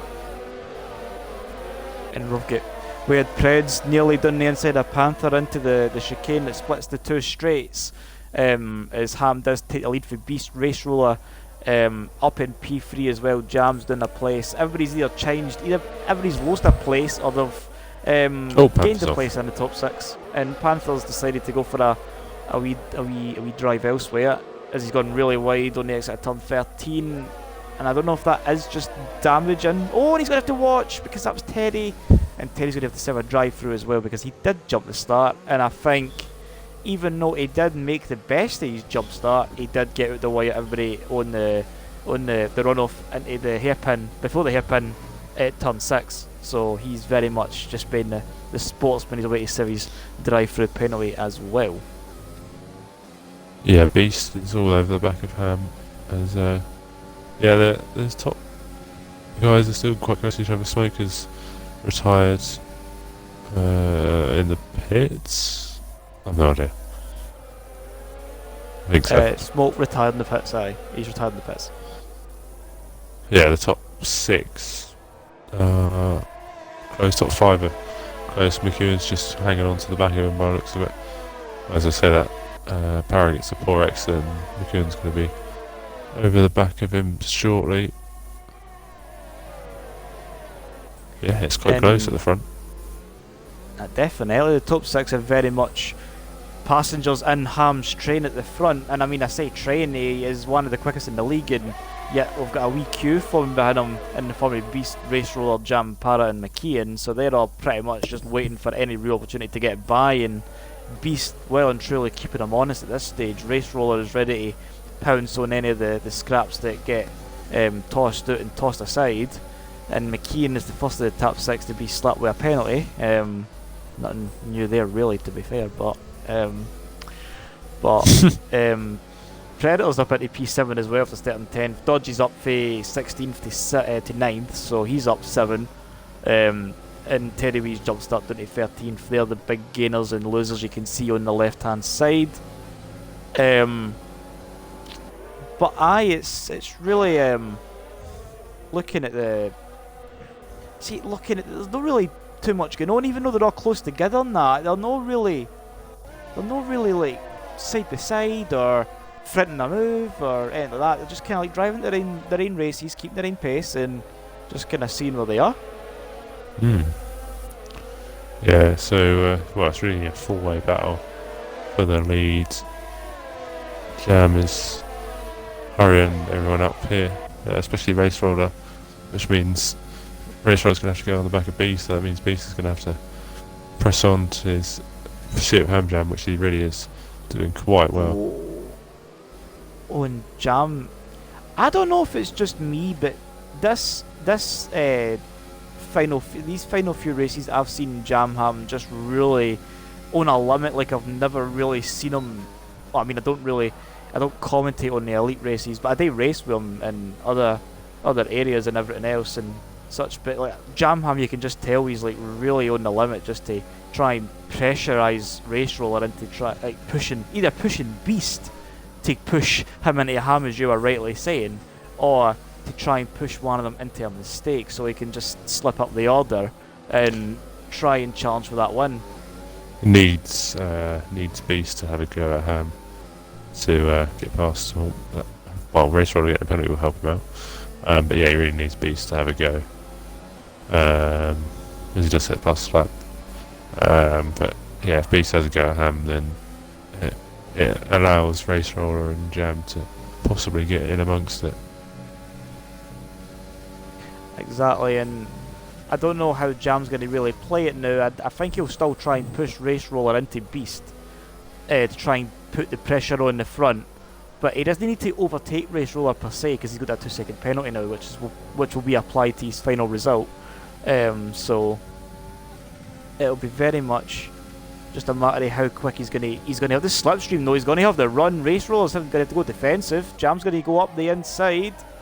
Race Roller did try and give him a wee wiggle to see what way he's gonna go, but Jam committed himself to the inside, and Jam has been well and truly rewarded with the third place that he's been looking for a wee while now. I think he lost it off the start and was behind Race Roller and McKeon for a bit, and then McKeon went back, and then he's just got Race Roller as well. It's never too late though, because he's just right behind Beast now, so Beast will be the one that will be seeing the purple or Jam in the mirrors while Ham leads.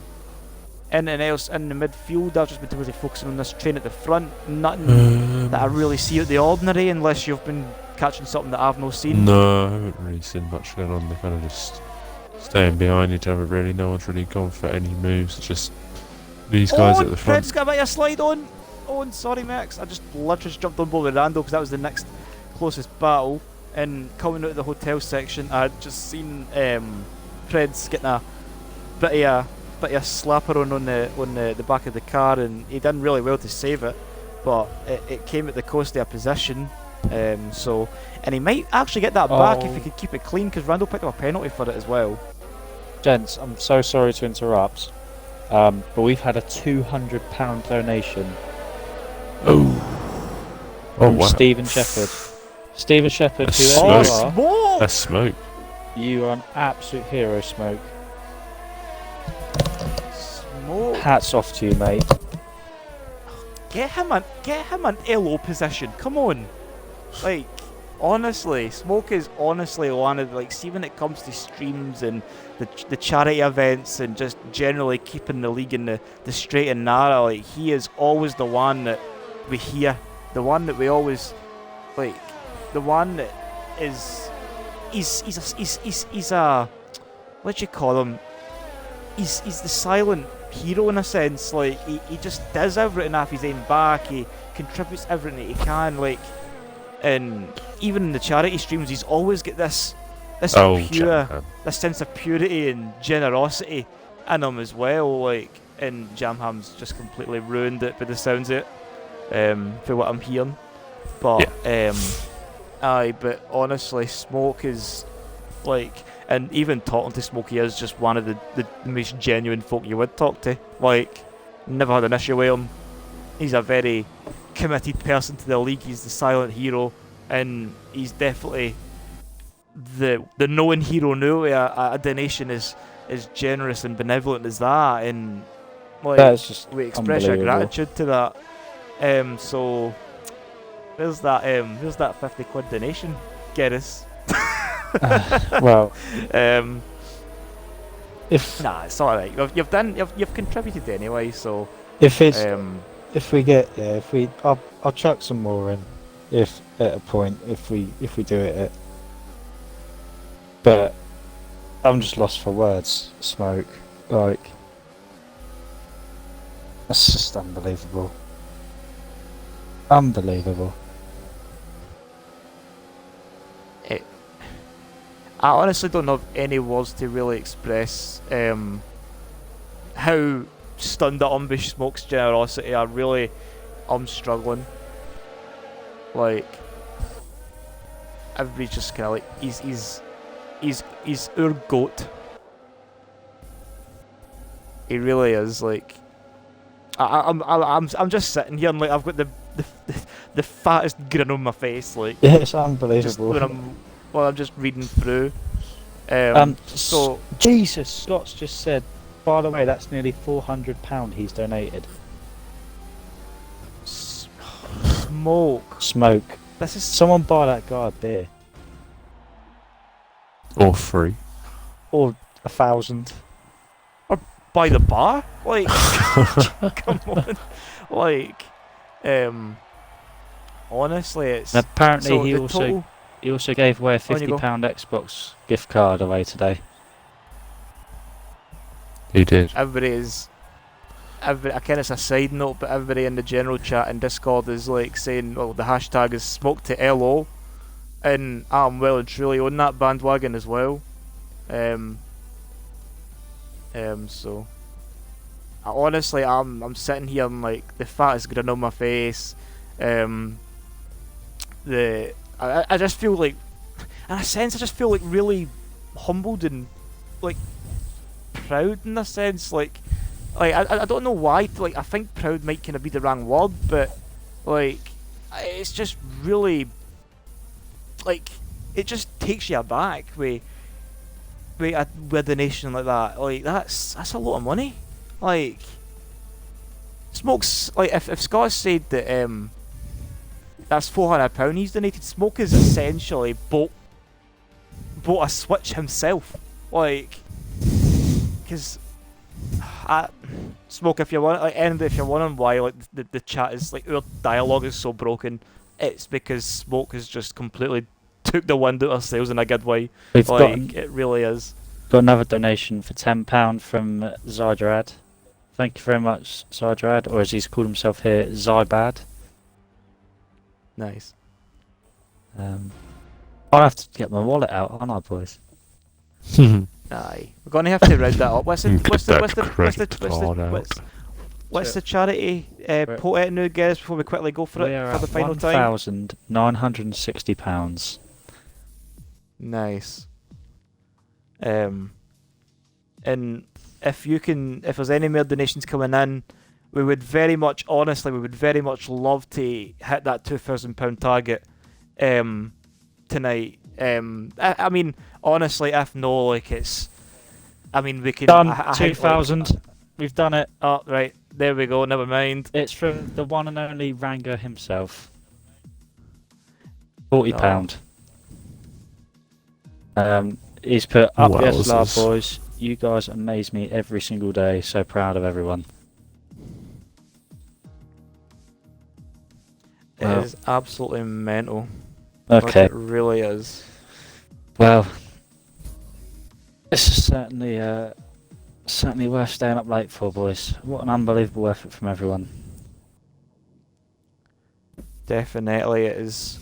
Honestly, I'll just quickly deflect on it for a minute. It looks to be the championship standings look to be it can still be between Ham, Jam, and Beast. Ham's got a 24-point lead. He just needs to score 3 points. He needs to outscore his brother by 3 points to win the SLR Race for Charity Champion. Beast can still effectively win it, but he needs a race win and the fastest lap to my math, and hope that Ham retires, which with the form that both brothers and Beast are in will be quite hard to see that feat happen. I think that is the rest. That's all that can really happen in terms Just of the very championship. quickly, we've had another donation of £20 from Rando.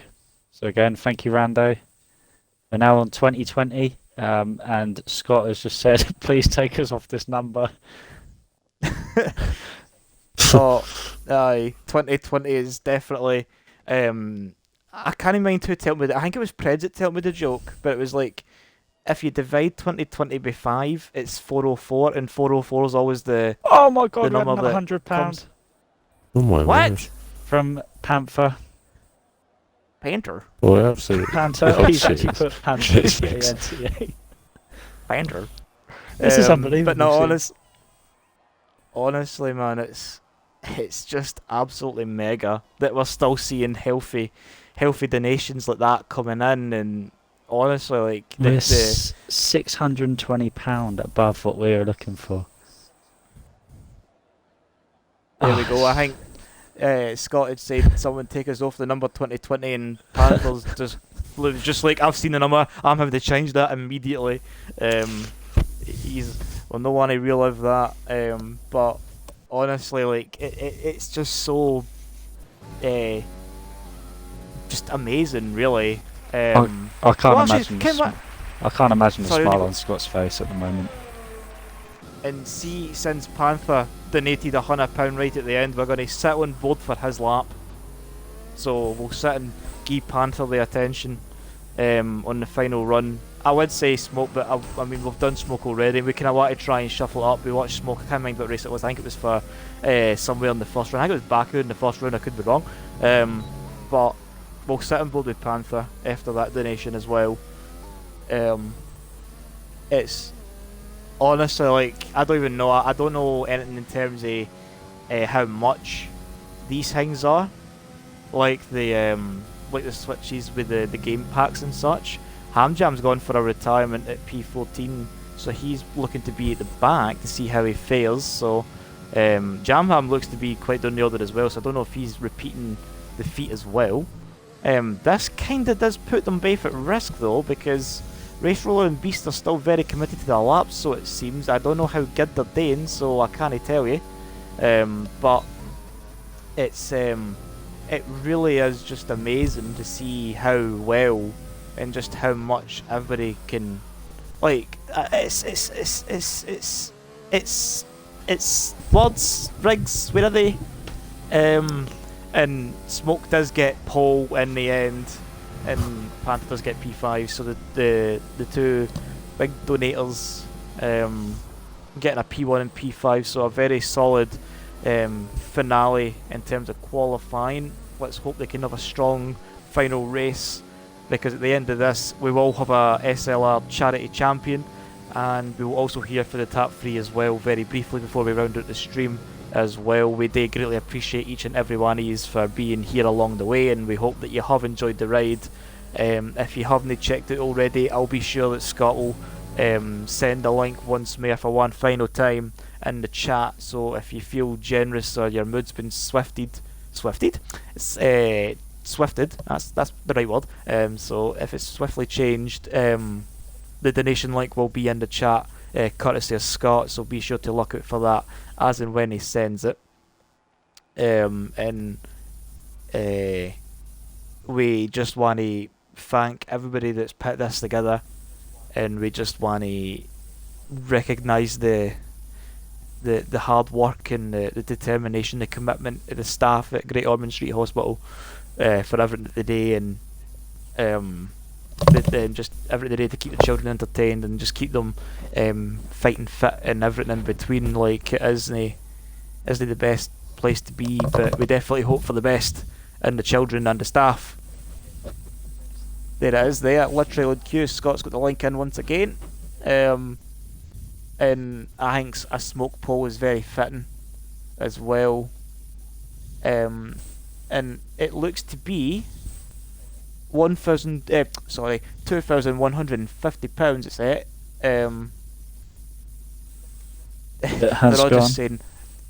They're just saying parade for Smoke. A guard of honour lap 5. They're all just going for like a lap of honour for Smoke. But so the next donation was from Matt Darnell. People will know him as Southerners. Proud moment for SLR, so proud to be part of this. P.S. Baggy ate a kid. We've also had an anonymous one for £10. So whoever you are, thank you very much. And as promised, I've rounded mine up to £50. I've just chucked another 35 quid in there for you.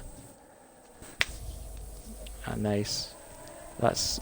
Oh, there's been big contact at the back. Sorry, big contact at the back, and that looks to be Sem plummeting down the order. Panther, who did donate, has been absolutely bodied into turn 3, so he's definitely not had the best start. Clocks went down 10 as well. Quite a lot of big changes off the start as yellow flags are waving at turn 5 off the Wellington straight. Sem is retired for the session.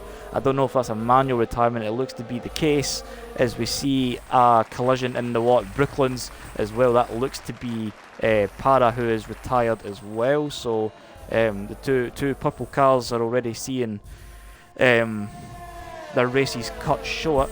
And that is for the final time tonight and for the stream. Smoke does keep the lead for Beast in Race Roller. Race Roller and Beast very much. Race Roller can't win the title, but Beast can if everything falls in his way. But Ham is in P6, Jam's in P7, and as I say that, they literally just switch places as they are Free battling wide. down the... Oh, and it's free wide, and Preds is stuck in the middle, or is he on the outside? But Preds is going to try and hold it from the outside, as they all run wide, they're all running wide, and they're all just running onto the tarmac on the outside of Stowe. Ham jams into the pits, so it goes from bad to worse for the championship leader. Preds is right on the back of Jam. Ham will sit on board with him as we go through Club and into turn 1 through Abbey. Quick turn 1 and 2 is a quick right left, and Preds is going to get a much better run through the exit of 2 into 3. He's going to go late on the brakes up the inside of Jamham, and he's pushing Jamham all the way out. Jamham's going to try and hold it up the inside. Oh no, he's not actually. He's going to just settle in behind. Yeah. I don't know what to say. Yeah. Yeah. Oh, just love the way you speak. But talking about places, we've got Race Roller looking on the back of Beast into Cops corner. Beast keeps the place, and this is allowing Smoke to lead and build a 1 second gap. Scott has said, Smoke to LO, watch this space.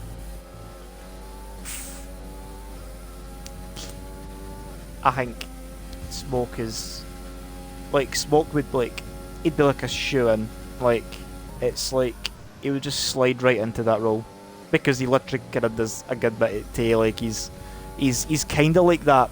He's kind of like that, as you were saying, that kind of silent hero, that silent LO that kind of just he is always there. He is always keep the Discord in the league in the straight and narrow, like outside his own work and his own family and his own commitments and everything else. He's always got time for SLR, and that's what makes him quite the person. He's quite genuine that way. And LO's the least we can do. LO's like right, aye, okay, right, you've got it, right. But honestly, like Smoke has always been one that, like, he always just finds the time for you. He's always got the commitment to a cause, and as Scott was saying, like, he's donated that much money. He's donated £400 of his own money. Like, that is effectively a switch. That's a switch in a bit. Like, that is ridiculous commitment for Smoke. Yeah, that is incredible. Yeah, Race Roller's just got past Beast, well, for now. There's 3 cops. Yeah, 3 cops. Yeah, looks like Smoke's going to win this comfortably. It'll be a fitting way to finish it off. There's Jam is also pitted on the end of lap 2. There's and the Beast is spun! Oh, and Beast come Race Roller from and Beast nowhere. I didn't even see him there. banged wheels. Yeah, it looked like he... I don't know if he understeered into him or not, but... Yeah. Smoke sets fast lap, 26.5. Smoke is on a mission here. Like, it's a 3 second gap, and Race Roller and Beast fighting for P2 is enough. As well as Smoke. I think we can. I think Smoke has like kind of like let the point be known that Silverstone's one of his better tracks. He's always got a good steady pace here, and it's definitely showing. There's a 3 second gap is after 3 laps is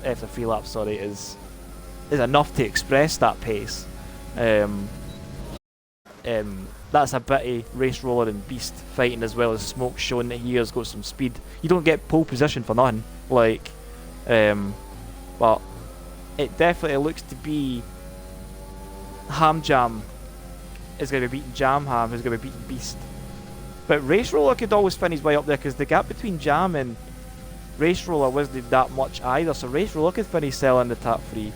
And if they are listening to us, we will all try and get you in for a quick word just to chat and everything else. So Scott is wanting to hear for the top 3, or whoever. Hopefully, if they come in. But Beast does make his way by Preds and the P5. But if we don't hear for them, like, we'll round it out. But we want to hear. I can understand it as being as late for the majority of the drivers as well, so if they are want to just dart off, then that is understandable, but we'll try and get them in for a quick word as Smoke takes us on the final lap, the final SLR race for #race for Gosh, which stands for Great Ormond Street Hospital, takes us on the final lap, as we actually get on board with him. but we'll actually jump on board with the battle for P3 because that's kind of where it's at. Dodgy is in a very solid P3 at the minute. He's got McKeon, Beast, and Preds right on his tail as well, so they're not going to have the benefit of DRS. Dodgy says, want to hear Merc say Baggots and Meckets. Yes, I was trying to say Maggots and Beckets and I got it completely wrong, and as you do sometimes, you say the wrong letter for the wrong word and it comes out all wrong. Yeah, this is a four-way battle as they come up to Baggots and Beckets, and now yeah, it looks like Liam and Panther are going at it all the way down the other end of the circuit. This is going to get tasty as smoke is almost there. Oh, hello. Oh, pretty wide. Tucked right up behind Dodge. Oh, and Beast is up the inside. And Smoke will thank you take the very win much. off camera. Smoke will take the win off camera, but it's Oh, will win. Oh, and there's a lot of stuff going on here for P3, and it's everywhere. It's Beast, Oh it's Dodgy, my it's God. McKeon, and it's Predators, and it's Dodgy that's spun.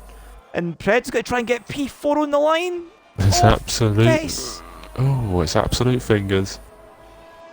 Alright, okay. But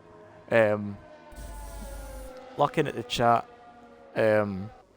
Scott says it's no promotion, it's part ownership, and he is willing to dilute shares, so to speak. So, I mean, Smoke does a really good role anyway. I don't really know what the structure really is like in terms of that. That's not my business, but there is quite a rallying cry for Smoke's in quotes promotion. So, but we've got Dozzy saying it's all love, just make us chuckle the other day there. And everybody's just expressing their appreciation for the comms team, so we really appreciate being here. Like, we very much wanted to be pay to the cause, and put our commitment to it. And Absolute pleasure. we'll try and get, and that's exactly it. We're very honoured to be here. We're thrilled to be here, and we're just happy we can play our part in some capacity. Yeah. I just say yeah. Thanks to all the support in the stream. Scott's just put on the lie down after this. I think we all might need Wait, to lie right. down. Standing. Exactly. Ham Jam, As Race soon as- Roller, UK Beast, SSL. So as we get right, we'll look at the standings. So we've got Ham, Race Roller, and Beast. If you want to maybe try and quickly invite them three in just for a quick word, then just kind of how the championship went. And if they come in, we'll talk to them. If they don't, we'll round it off. But if we could try and speak to at least maybe Ham, because again he's won it or outright. So if we can maybe get him in just for a few words and everything, then we can. But I've invited them in, so right, if we can get them in, if we can get like the top three in, we can just kind of hear what they've got to say, like just a quick couple of words, and then we can round off the stream, because we understandably it's been a long night. The stream was just no far ticked over 3 hours, so but we'll see if Ham Jam joins, and there he is actually right on cue. So we just wanted to invite you three in just for a quick word, since it was used for the top three. So in the overall championship. So please just be sure to tick the boxes and just let us know when ready. Yeah, good. I've got no juice left.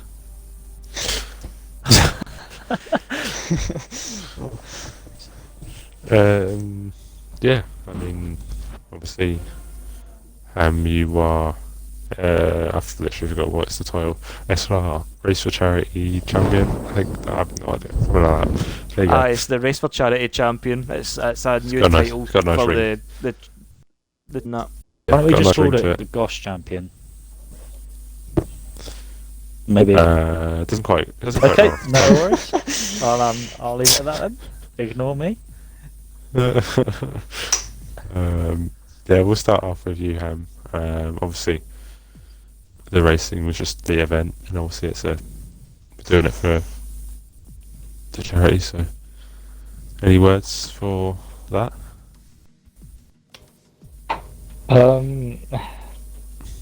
Well, yeah. I guess thank you to everyone who donated. More than anything, really. Obviously, that was really what it was for. That was, the priority, as it were, rather than the racing, obviously. So yeah, thank you to everyone that's contributed. Obviously, massive effort. And hopefully, well, we absolutely smashed the target, so that's great. Yeah, I don't really have anything else to say, to be honest, apart from great effort all around from everyone, obviously putting the event together. Scott, obviously, for his big role in organising it all. Obviously, used for streaming, and then, like I say, everyone for donating. So, just a great effort all around. Yeah, Race Roller, got anything else to add? No, not really. That really sums it up. The racing was all managed, but that's not the priority here. It's for charity. I think it's nearly what? How much is it? Over 2,000 now, and the original target was 600. £2,185. Yes.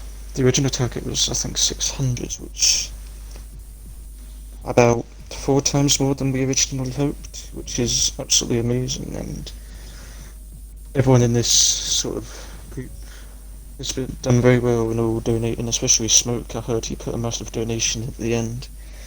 But yeah, apart from that, it was great fun to be a part of this, and obviously to help raise all that money for such a good cause. Yeah, I agree. We'll finish off with you, Beast.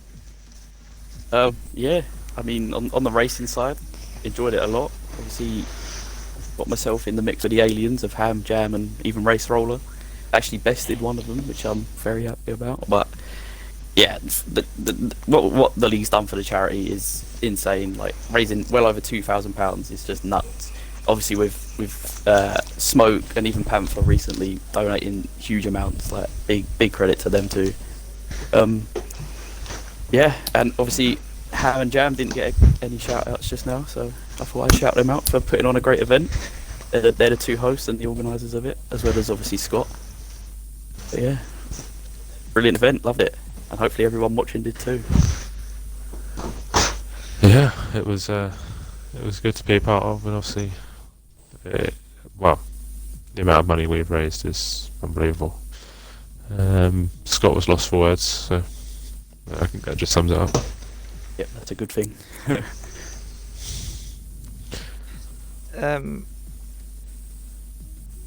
Sorry, was I just cutting in there? No, you go ahead. Is that everybody? Yes, that is everybody. Right. Well, there we go. And that's up to 2,200, I think. Right there. I'm just talking about on my phone, so. Still 2,185 for me. Right. Well, it's broken then, because I've just donated £15. Okay, there we go. You have. So. Yeah, Riggs has just new. chucked a £15 in, so thank you very much, Riggs. There it is. So I've just put mine in, and that's us at 2,200. We've pretty much smashed the target. We've smashed it time in, like week in, week out.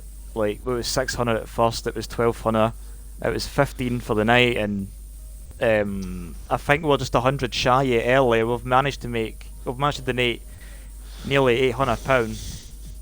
If my math is serving me right on that, about £800 since the start of the night. So we've had big donations in, like Smoke had put £200 his own money, and Panther's put £100 in. Like, they were recent donations as well. So if I've missed them to be big healthy donations, just feel free to let us know. But we'll get Scott to link the donation page once again, and we'll get it up on the Twitter page as well. So if you want to donate outside the stream, there will be links throughout the chat. Scott has literally fired one in there again.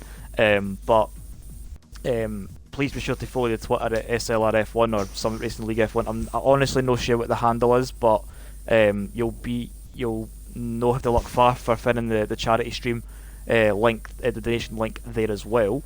I just want to pass my congratulations to Tap 3 throughout the course of the 2 grids into the final 5 rounds, and Ham Jam for being the first SLR Race for Charity champion, to my knowledge anyway. So we very much look forward to seeing if you'll come back and retain it for the next charity event. But I don't really have much else to add other than that. So I think that will pretty much be it there. If you're still wanting to donate, please just be sure to click one of the links on for the donation page in the chat, or be sure to follow it on Twitter, because that's where most of the SLR action is. We are honestly absolutely honoured to host it, myself and Merx and Jodie in the commentary booth over the course of the 2 grids, as well as the final races here. Just big thanks to Scott for being the architect behind getting this all organised for us, and raising such a healthy amount for the charity. And we definitely hope we can ease the pain and make the lives of the children in the hospital that wee bit better with some gaming gadgets and some games to go along with it. And I don't really have much else to add other than that. I think that's pretty much it. If you are still wanting to donate, just link is in the chat, it's on the Twitter. And if you liked what you saw, we do start our season 6 championship on Friday the 8th in Melbourne, so please be sure to tune in for that. Until the next stream, we will catch you later on.